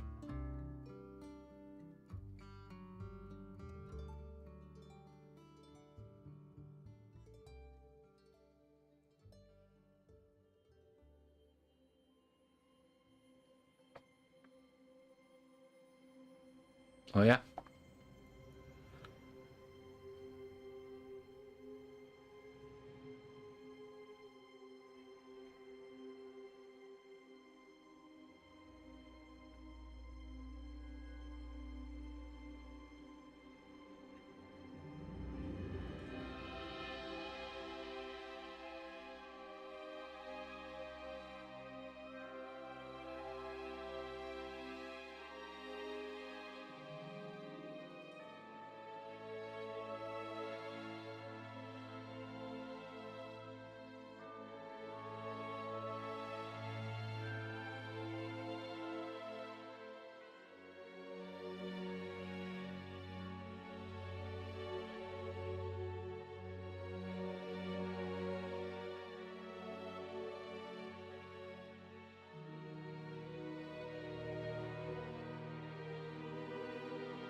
Okay.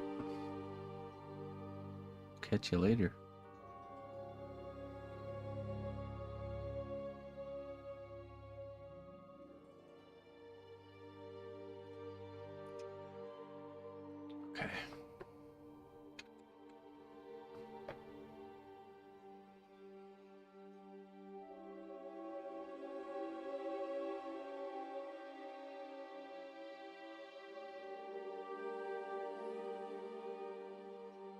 Well, as you posted in Discord,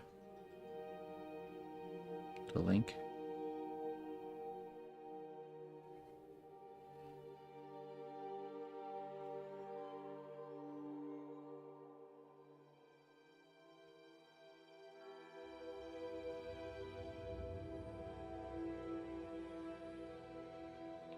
Yeah, I know, but you can post the link in Discord so that way I have it for later. Otherwise, you're relying on my memory to have to remember. That's not a reliable source.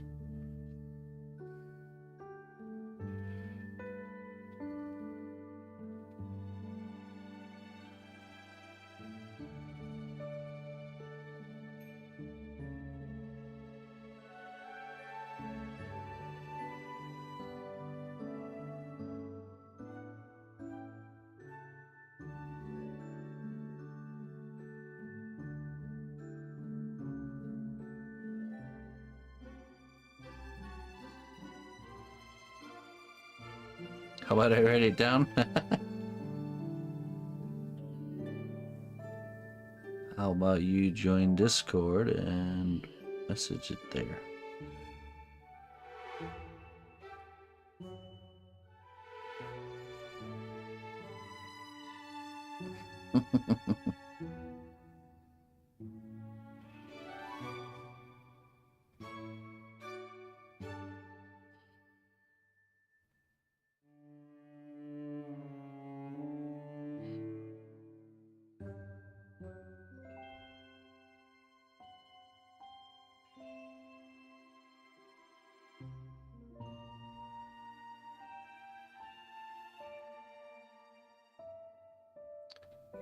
Oh, I see. Okay.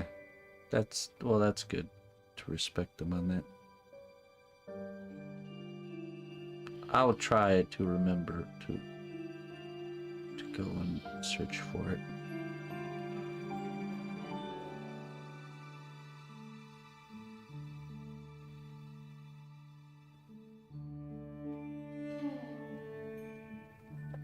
You know what? Actually, just open up a little notepad here.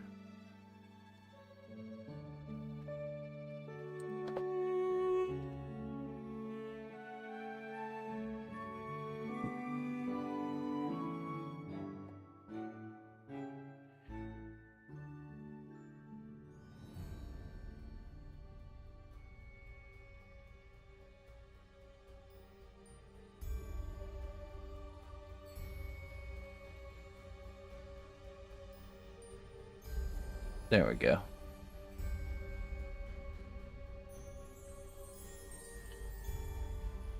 Got it. Yeah, as YouTube. Someone over there wants to share a piece that they sculpted with me.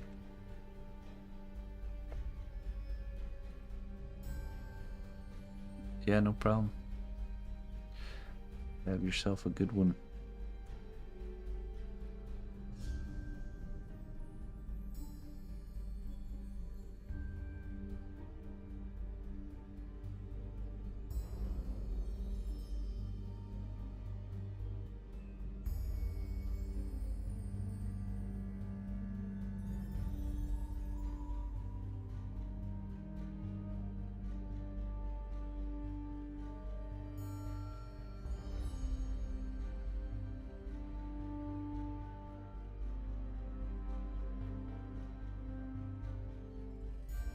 All right.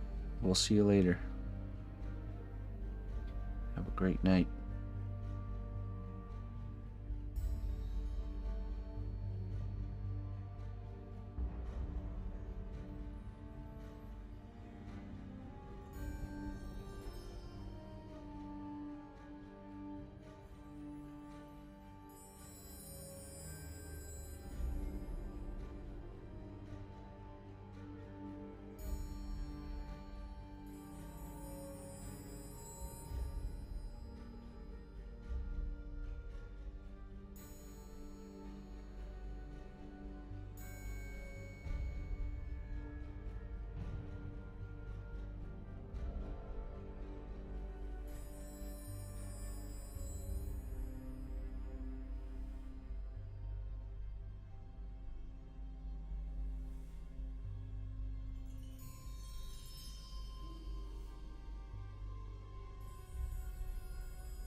They do, don't they?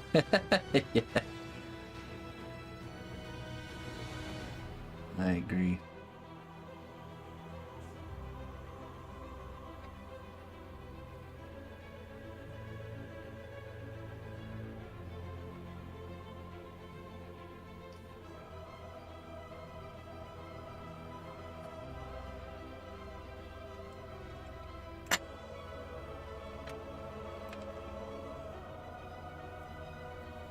Turn it off, turn it off.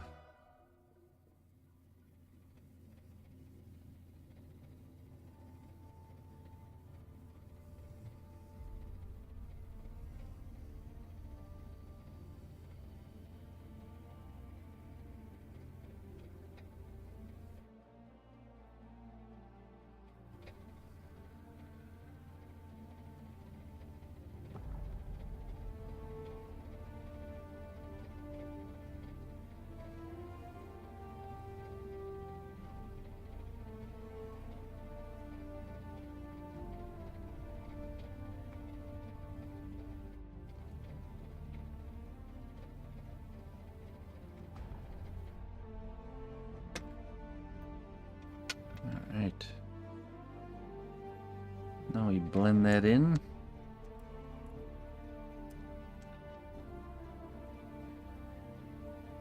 Oh, yes. I imagine I'm on like your main monitor and you're paying attention to every detail, and then off on the side you're kind of casually maintaining a workflow. But more of like a secondary process. You know? Like an autopilot, kind of like washing the dishes or something.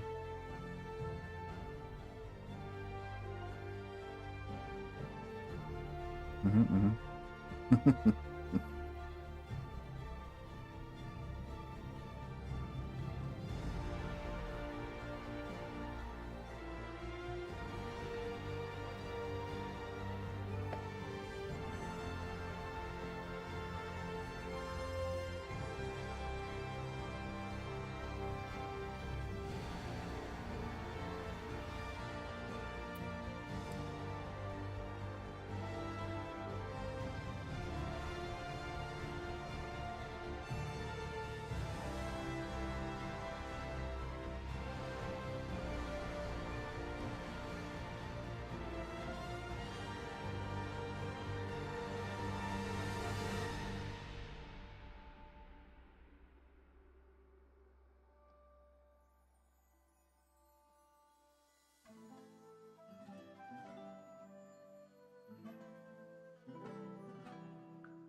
Okay.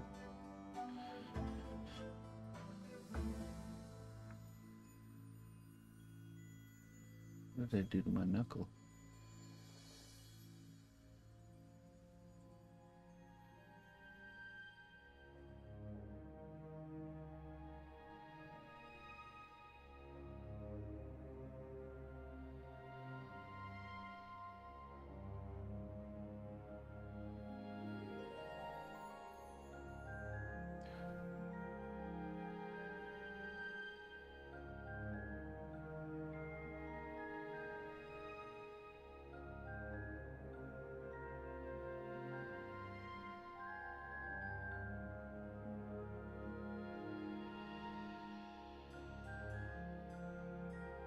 I think I might bake it, lock that in, and then we'll do the eyebrows. And I think I might want to add a little bit onto the bottom eyelids.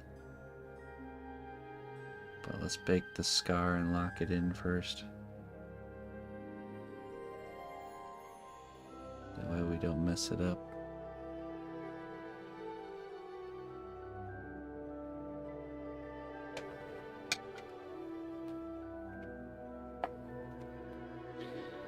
Do another layer on our walking stick for our other character while this cooks. I'll be right back.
Mango, you can't leave.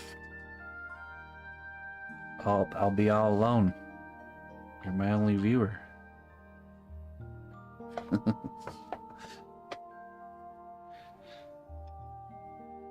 Sorry, you have to stay.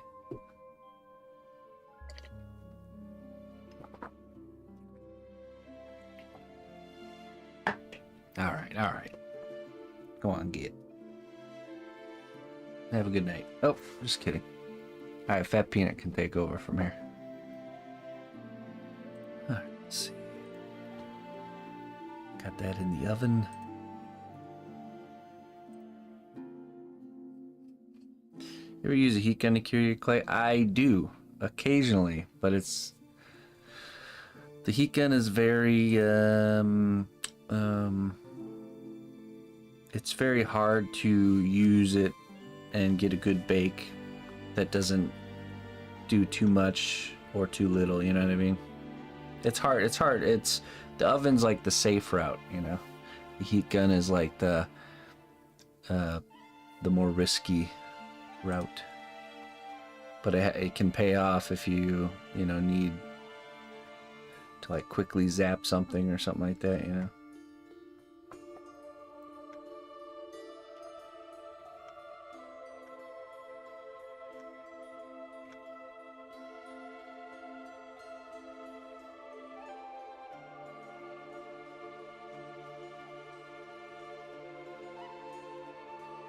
Like, for example, that face I just did, I would never heat gun that because it's just so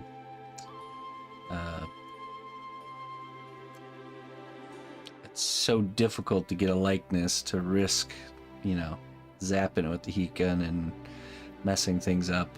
It's just not worth the saving that little bit of time.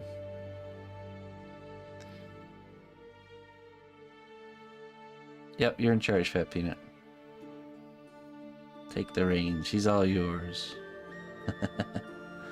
Alright, I'm gonna add like a little leather grip of some sort on here. Just add some clay glue.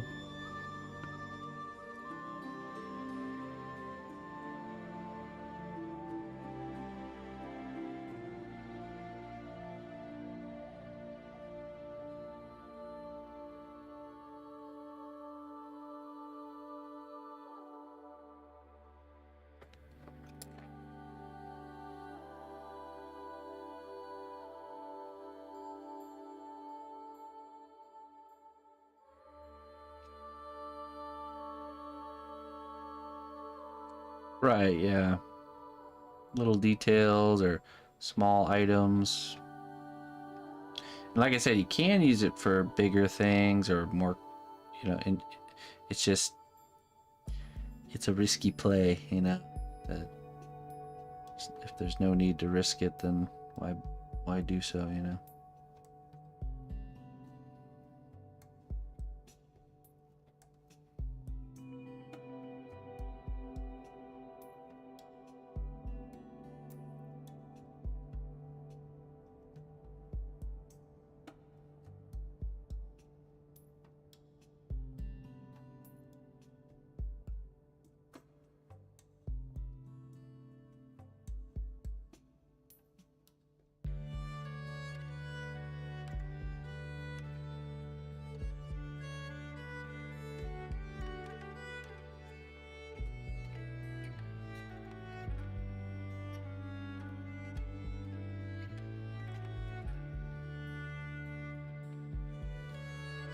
Oh yeah?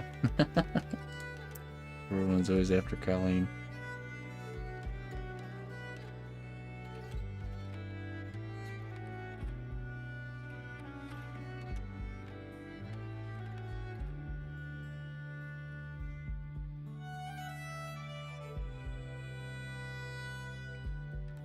I've been meaning to get a heat gun that has a temperature control on it and to see if maybe it's easier to kind of control. Because like my heat gun just has a high and a low setting. And even on low, it's so hot that it can cause like heat bubbles to appear or weird deformities if you leave it in one area too long.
What's the lowest temperature setting on the...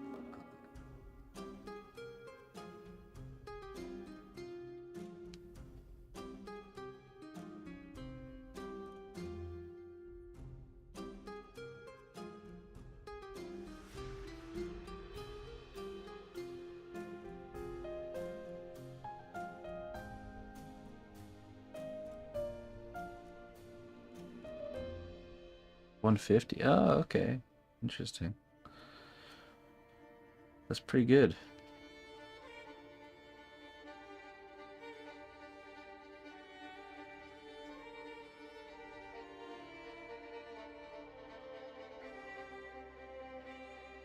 Yeah, as I imagine, you could probably do a better job with a temperature control. He can set it so the temperature is not too much.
All right.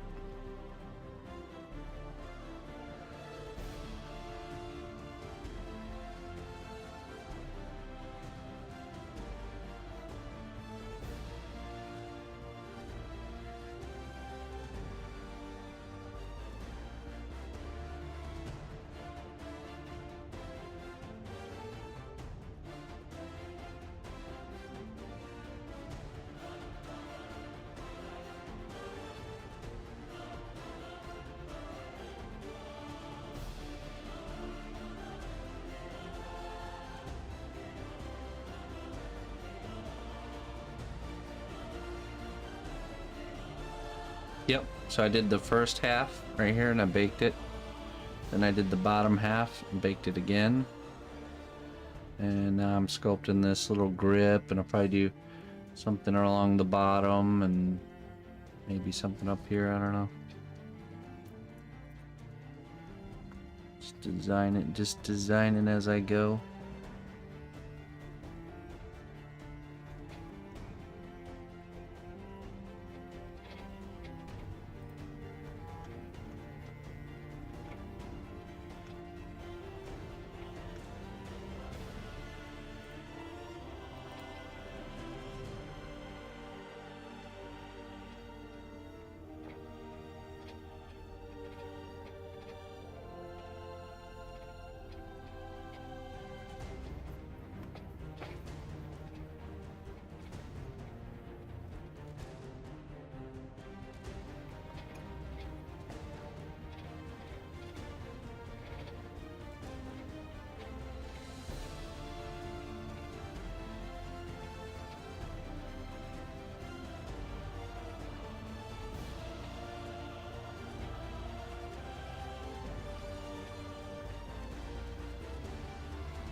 Done. Kitty girl needs to go out.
Alright.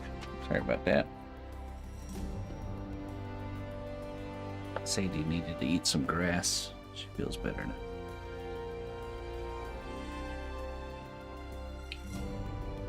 Alright.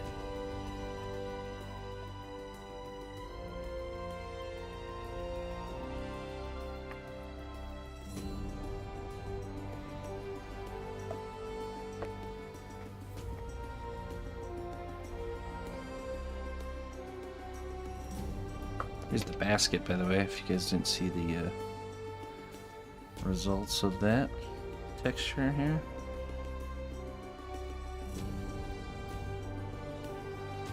It turned out pretty dang excellent.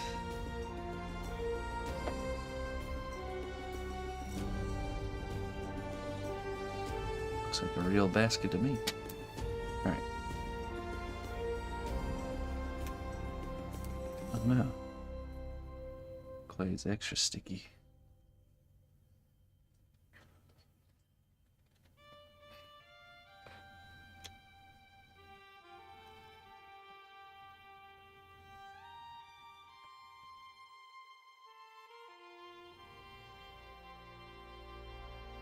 We made a tool for that to make that strategy really simple, actually.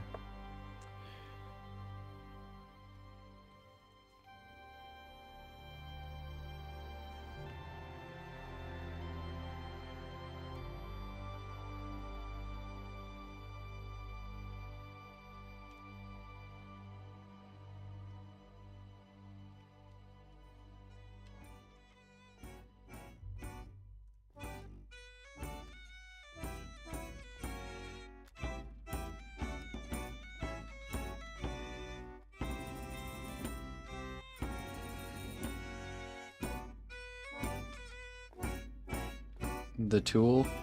No. Yes, I can show it. This is pretty much it right here. So it's like it's flat, and then it comes to a point like a chisel, and the width of the tool is the same as whatever the size you want the bands to be, you know. This is all you need right here. Bent flathead screwdriver. I mean, there's a little bit more to it than just that. Very simplified explanation, but anyways, works like this.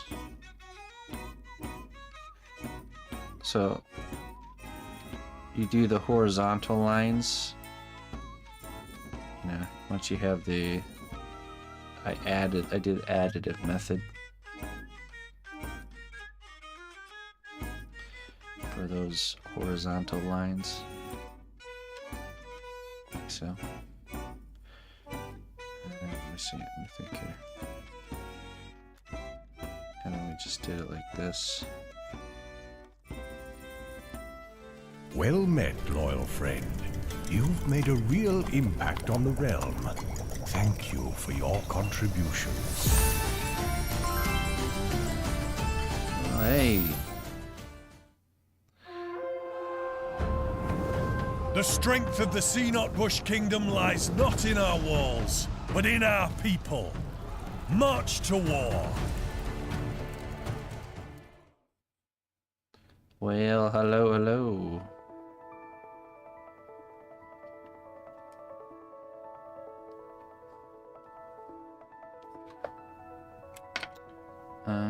Let's see. Thank you for the raid there, the Jang. And thank you for the resub, 18 months. I have some magic mushroom for you here. Let's see what it says.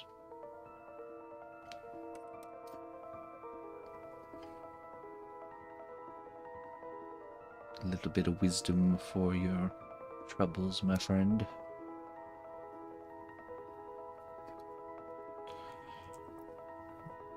Your strength of character is matched only by your depth of wisdom. You have much to offer the world. Indeed. That's right. Yep, this is what I do here. Hopefully you guys had a good night with the Jang. We are sculpting. Well, I'm kind of working on this little walking stick here for another piece, but we were working on our main project we got going on lately is, let me show you this right here. I was commissioned by the makers of the Banishers game that just came out. Banishers Ghost of New Eden. This is the sketch. It's kind of like a mock build, like a rough draft, if you will, of what we're going for here. And the face, we just started sculpting the final version starting with her face, which is in the oven right now. So it's cooking right now. So that's why I switched to working. I was just showing a technique for creating this texture right here.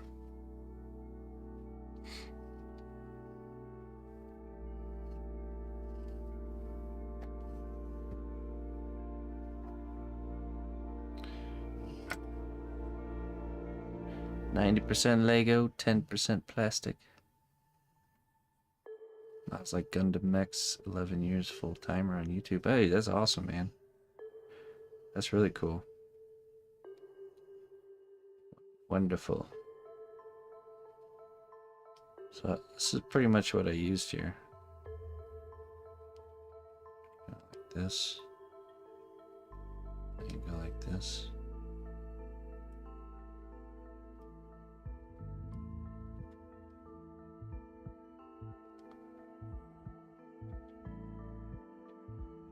You can already see the basket weaving.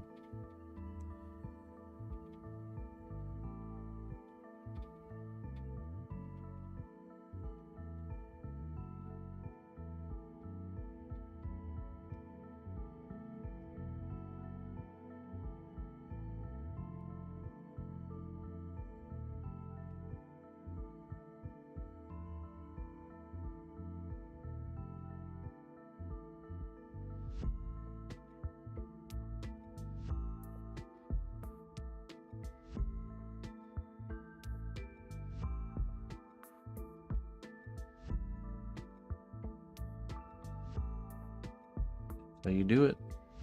Just wash, rinse, repeat, essentially.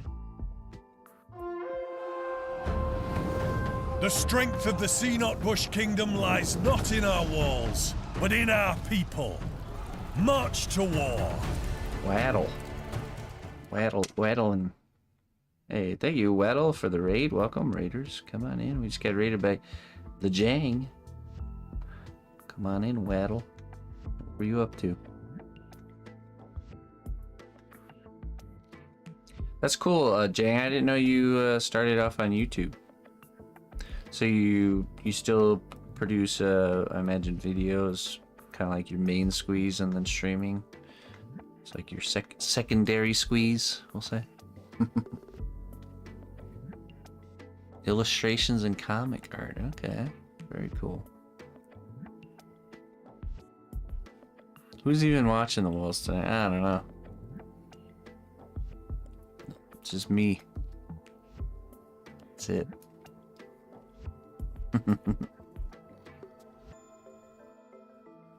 Awesome. Hey, thank you, Waddle. We're sculpting some accessories. I actually have a free class on how to sculpt like I do going on, and I'm doing my homework for the class right now. So, which last Sunday it happens on Sundays live. If you want to join in and play catch up, you can watch all the videos, all for free. There's a playlist here on Twitch and also on YouTube. But feel free to join us. But last week we went over the creation of accessories. And so I'm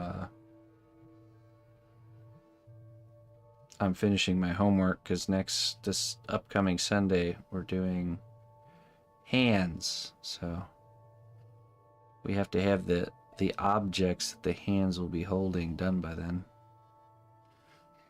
I was just showing this. This is the backpack of my character. It's like a wicker basket backpack. It's the beginnings of one.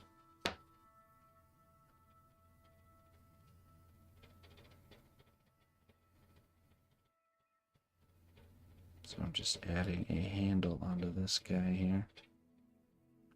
Some texture. Woven wicker basket, that's right. I was showing I made a special tool to make that wicker basket strategy much easier.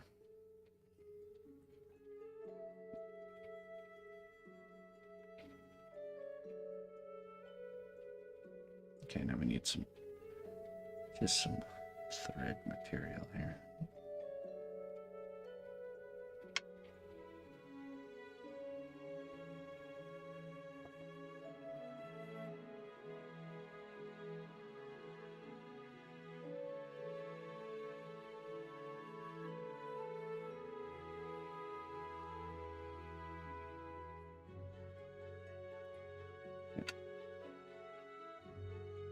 Hey, thank you. I appreciate that.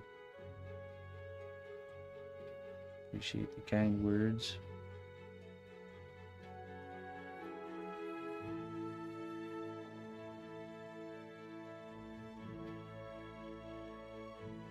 Oh.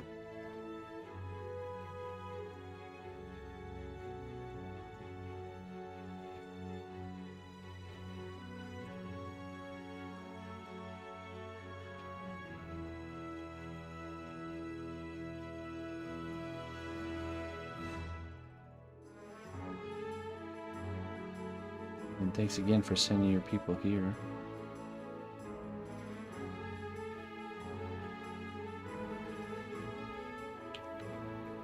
Okay, let's do it. Let's take this tool here. Kind of stitch this in place here. So, anything crazy special in the works right now?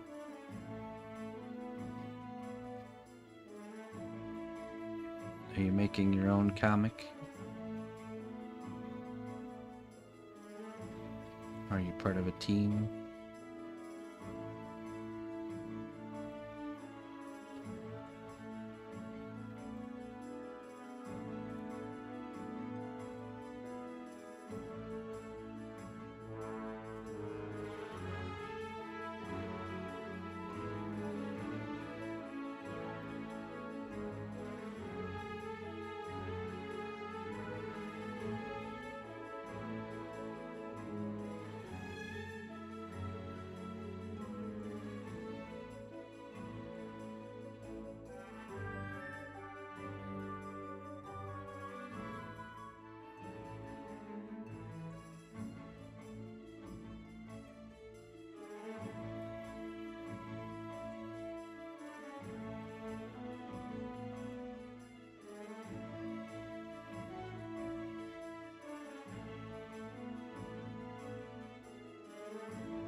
Oh, cool. All right. Some sketches. Solo artists with what you make, but part of a bunch of awesome artists who support one another here in Twitch and in general. You guys have a group name or something?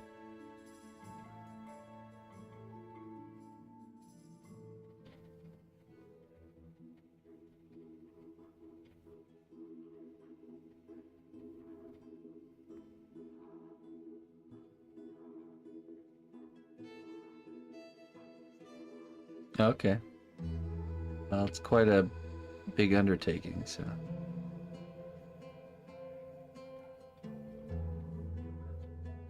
not something to recklessly rush into.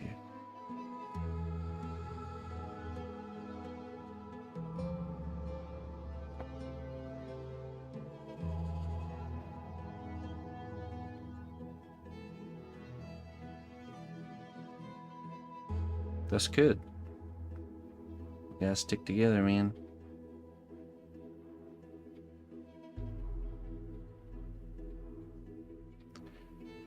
Some people might not realize it, but the creative Twitch community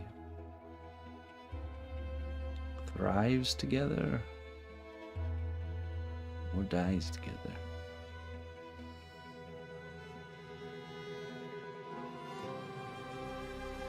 It's certainly a co-op game.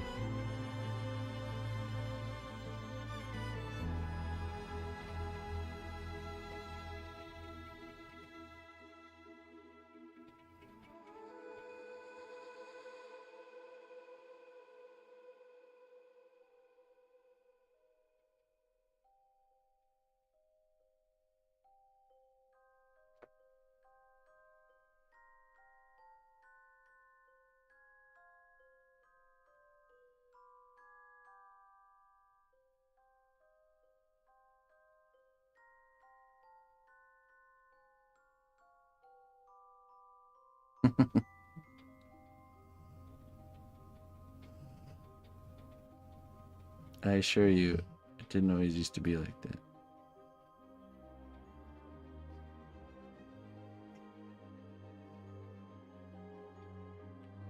Took a lot of tooling to get to that point.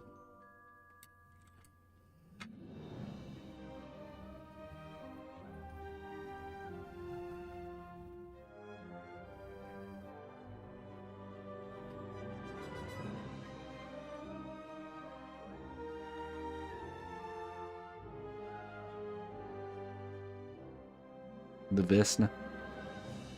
Well, life is full of things, many different professions and things to do. There's no one person that can do them all, so we all have to specialize. Thankfully. I fear if we all could just master every skill and do everything in the world, nobody would talk to each other. The strength of the cnotbusch kingdom lies not in our walls, but in our people. March to war. We're forced to deal with one another.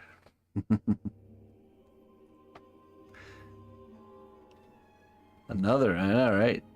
It's 3 in a row. Bang, bang, boom. Next level painting. Welcome. Welcome. Thank you very much. How was your evening?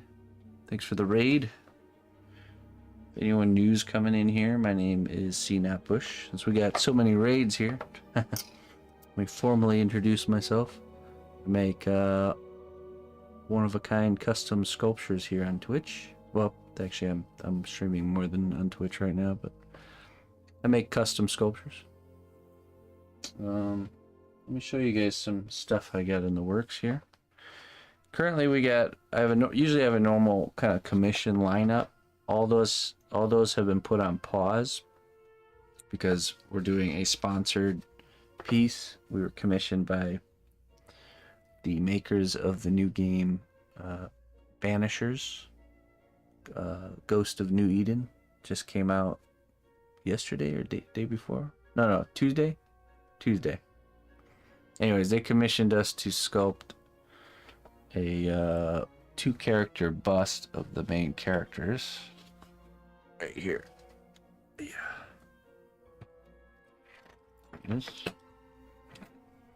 This is my sketch, or kind of like a mock build of the project. So I did this day 1, sketched, and yeah. So we're producing the final result which we started with the female character's head, which is in the oven. So that's why we're kind of fiddling around with other things. But yeah, I got some other stuff here I can show you. This is a finished piece here, waiting to be painted. This is a bust of a D&D character. And this shoulder will be covered by mixed media. It'll be like fur. And let's see. Got this dragon in the works over here too. I have actually quite a bit of things going on currently. The dragon, blue dragon, also I'm sculpting a scene from somebody's D&D campaign. This is just part of it.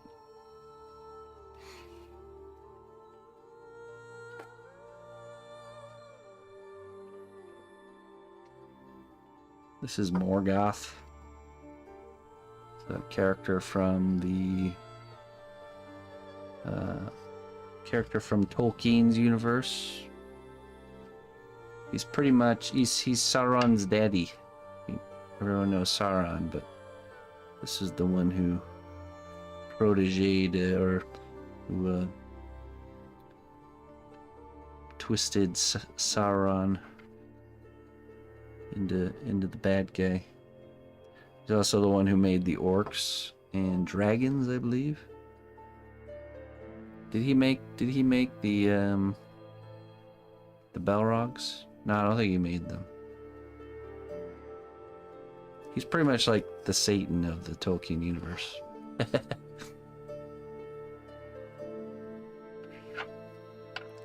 So yeah.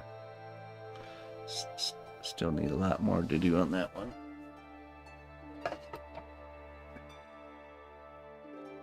This one also is in the earlier stages. This is Lozelle from Baldur's Gate 3, if anybody's familiar. We just started doing her armor. Did that scale mail.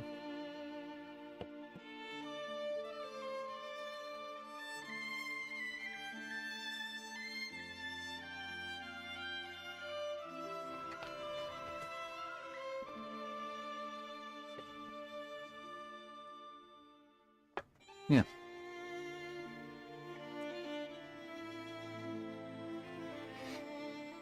Thanks. Well, for that one, I developed a tool to do that one. I've been realizing there's certain things you should just spend the time to make a custom tool for. The strength of the cnotbusch kingdom lies not in our walls, but in our people. March to war. Why, hello. I'm awfully popular tonight. Nika. Or, let's see here. Nika Mancers. Am I saying that right? Nika, thank you very much for the raid. Welcome.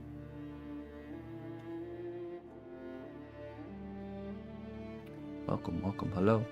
How was your stream? We're just introducing some other raiders, so come on in. My name is cnotbusch. I make one-of-a-kind custom sculptures here. Yeah, so to do Lazelle's scale mail, I created this tool here, which let me show you.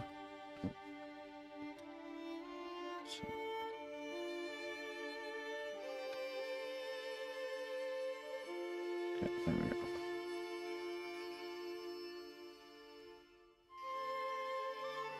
Cause like, what do we think here? I think we go top down.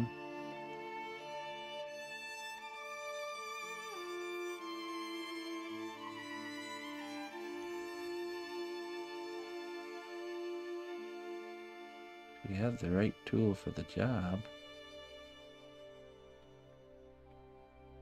See that?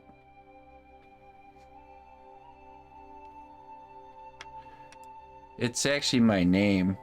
My name is Christopher Notbusch. So, cnotbusch.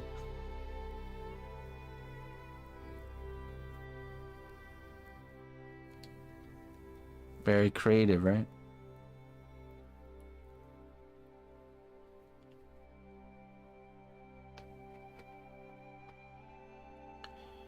Okay. That clay is really sticky, man. Must have mixed some clay glue into there or something. Usually doesn't stick like this. This is probably the stickiness level of the soft clay.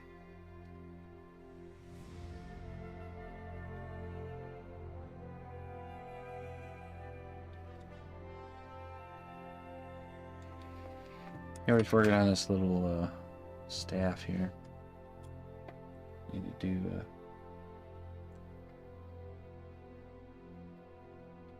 one more set of strings up at the top here. Roll out a nice thin piece.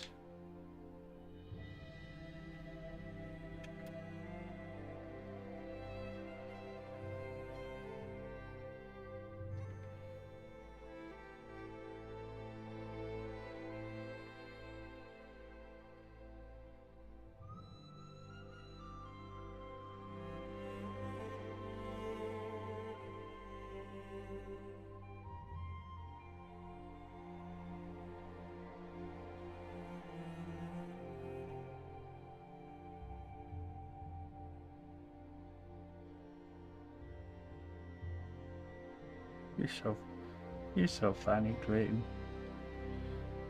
You're the funniest guy I know.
Yeah, right. Scooping the gong. Our newest gong scooper. Latrine duty.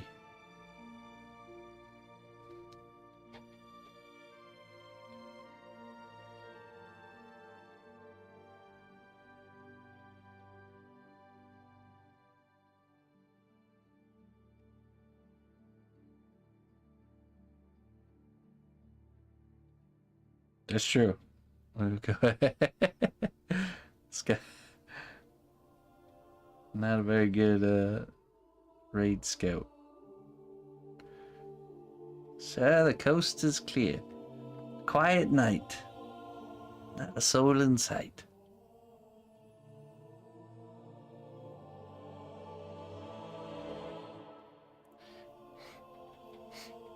Clayton's that guy, the guy in every medieval movie that is squinting at something he might see in the distance. And as he finally starts to focus in on it and see what it is, an arrow just goes through his head. Or spear through his chest or something. Classic scene. I see something. It's coming straight for me. What is it? I see, it seems like it's getting a little bigger.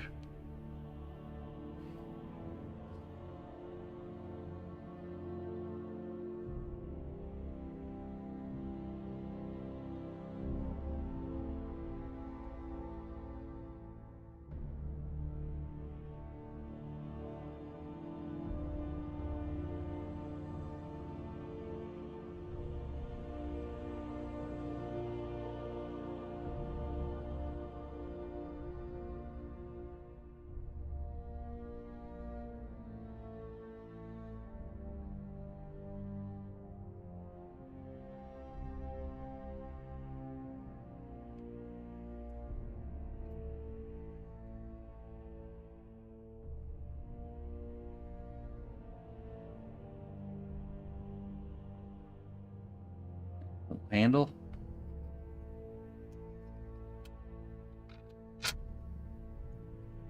Going to take some of this clay glue and I'm going to paint on these threads here.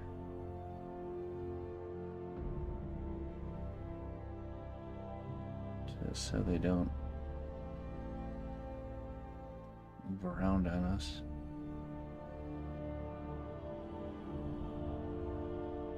Sometimes details like that can pop loose because they're so subtly attached.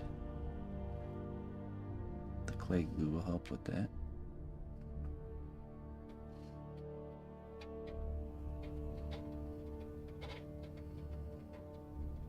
Okay.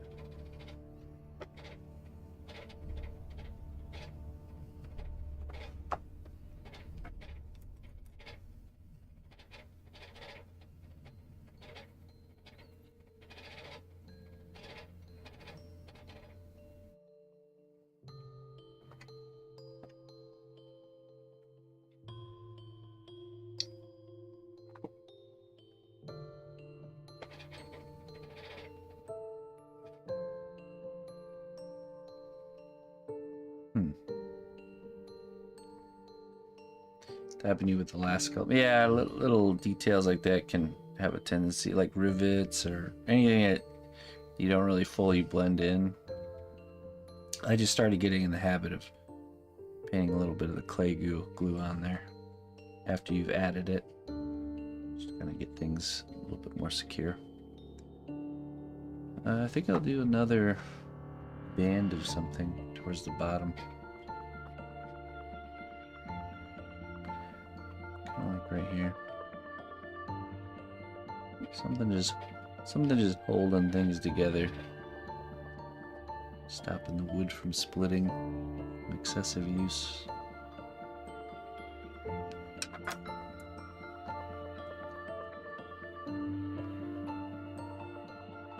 Another trick to add to the list. Yeah.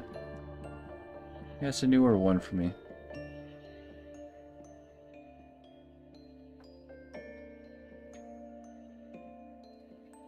Trick of the trade.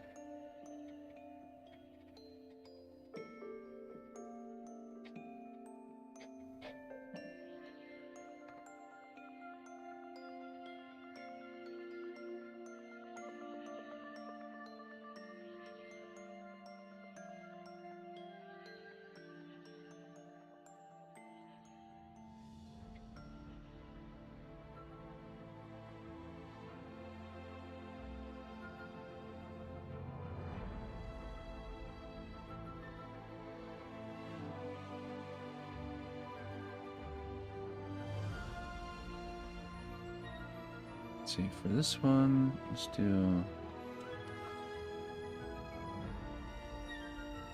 Take this tool. I'm just going to put it like this.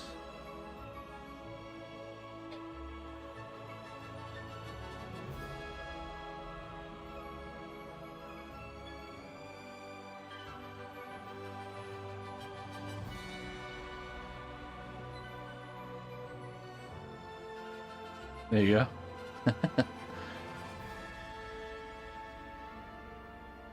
Well, if you're writing them down, that's technically the easiest form of application, by the way. The act of writing something down will enhance your ability at remembering it. Whether you read the note or not, just the simple act of actually having to write it might make you retain it.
onions on it.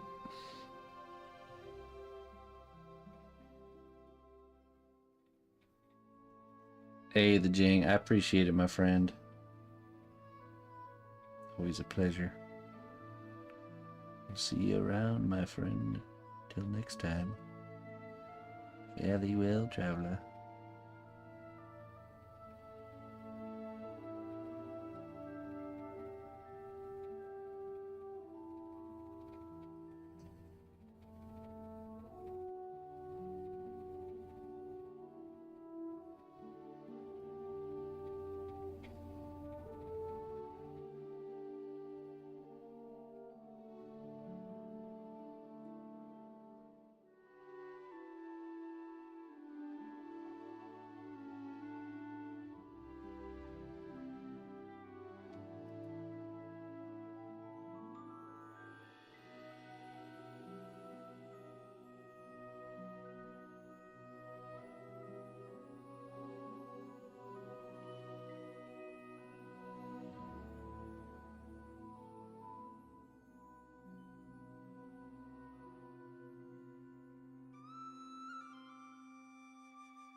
Okay.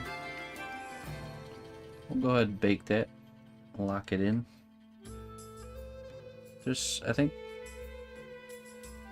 that's good enough for the staff. I'm going to add more to it, but I think it's going to be little hanging bits, which we won't attach until after. Alright. Alright, ladies and gentlemen, so tomorrow is Friday. We will be doing the eyebrows.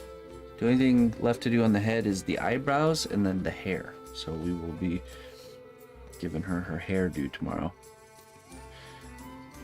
Yes, you do. You do need to raid. You need to raid. So, hey, thanks everybody for joining me this evening. It's been wonderful hanging out with you all. Thank you all, everybody, for the raids. I appreciate it. And yeah, tomorrow's Friday. Remember, Sunday is our free class. We'll be going over how to sculpt hands this Sunday, so make sure you join us then. Yeah, I don't know if I got anything else for you. Got nothing else for you. Sounds good there, Rob. Yeah, time to get some rest. Friday, can't believe it. Week went by really quick. Really, really quick.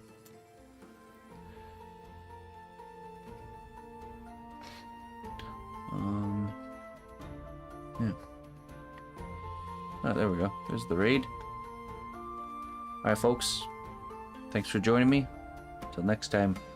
Bye-bye.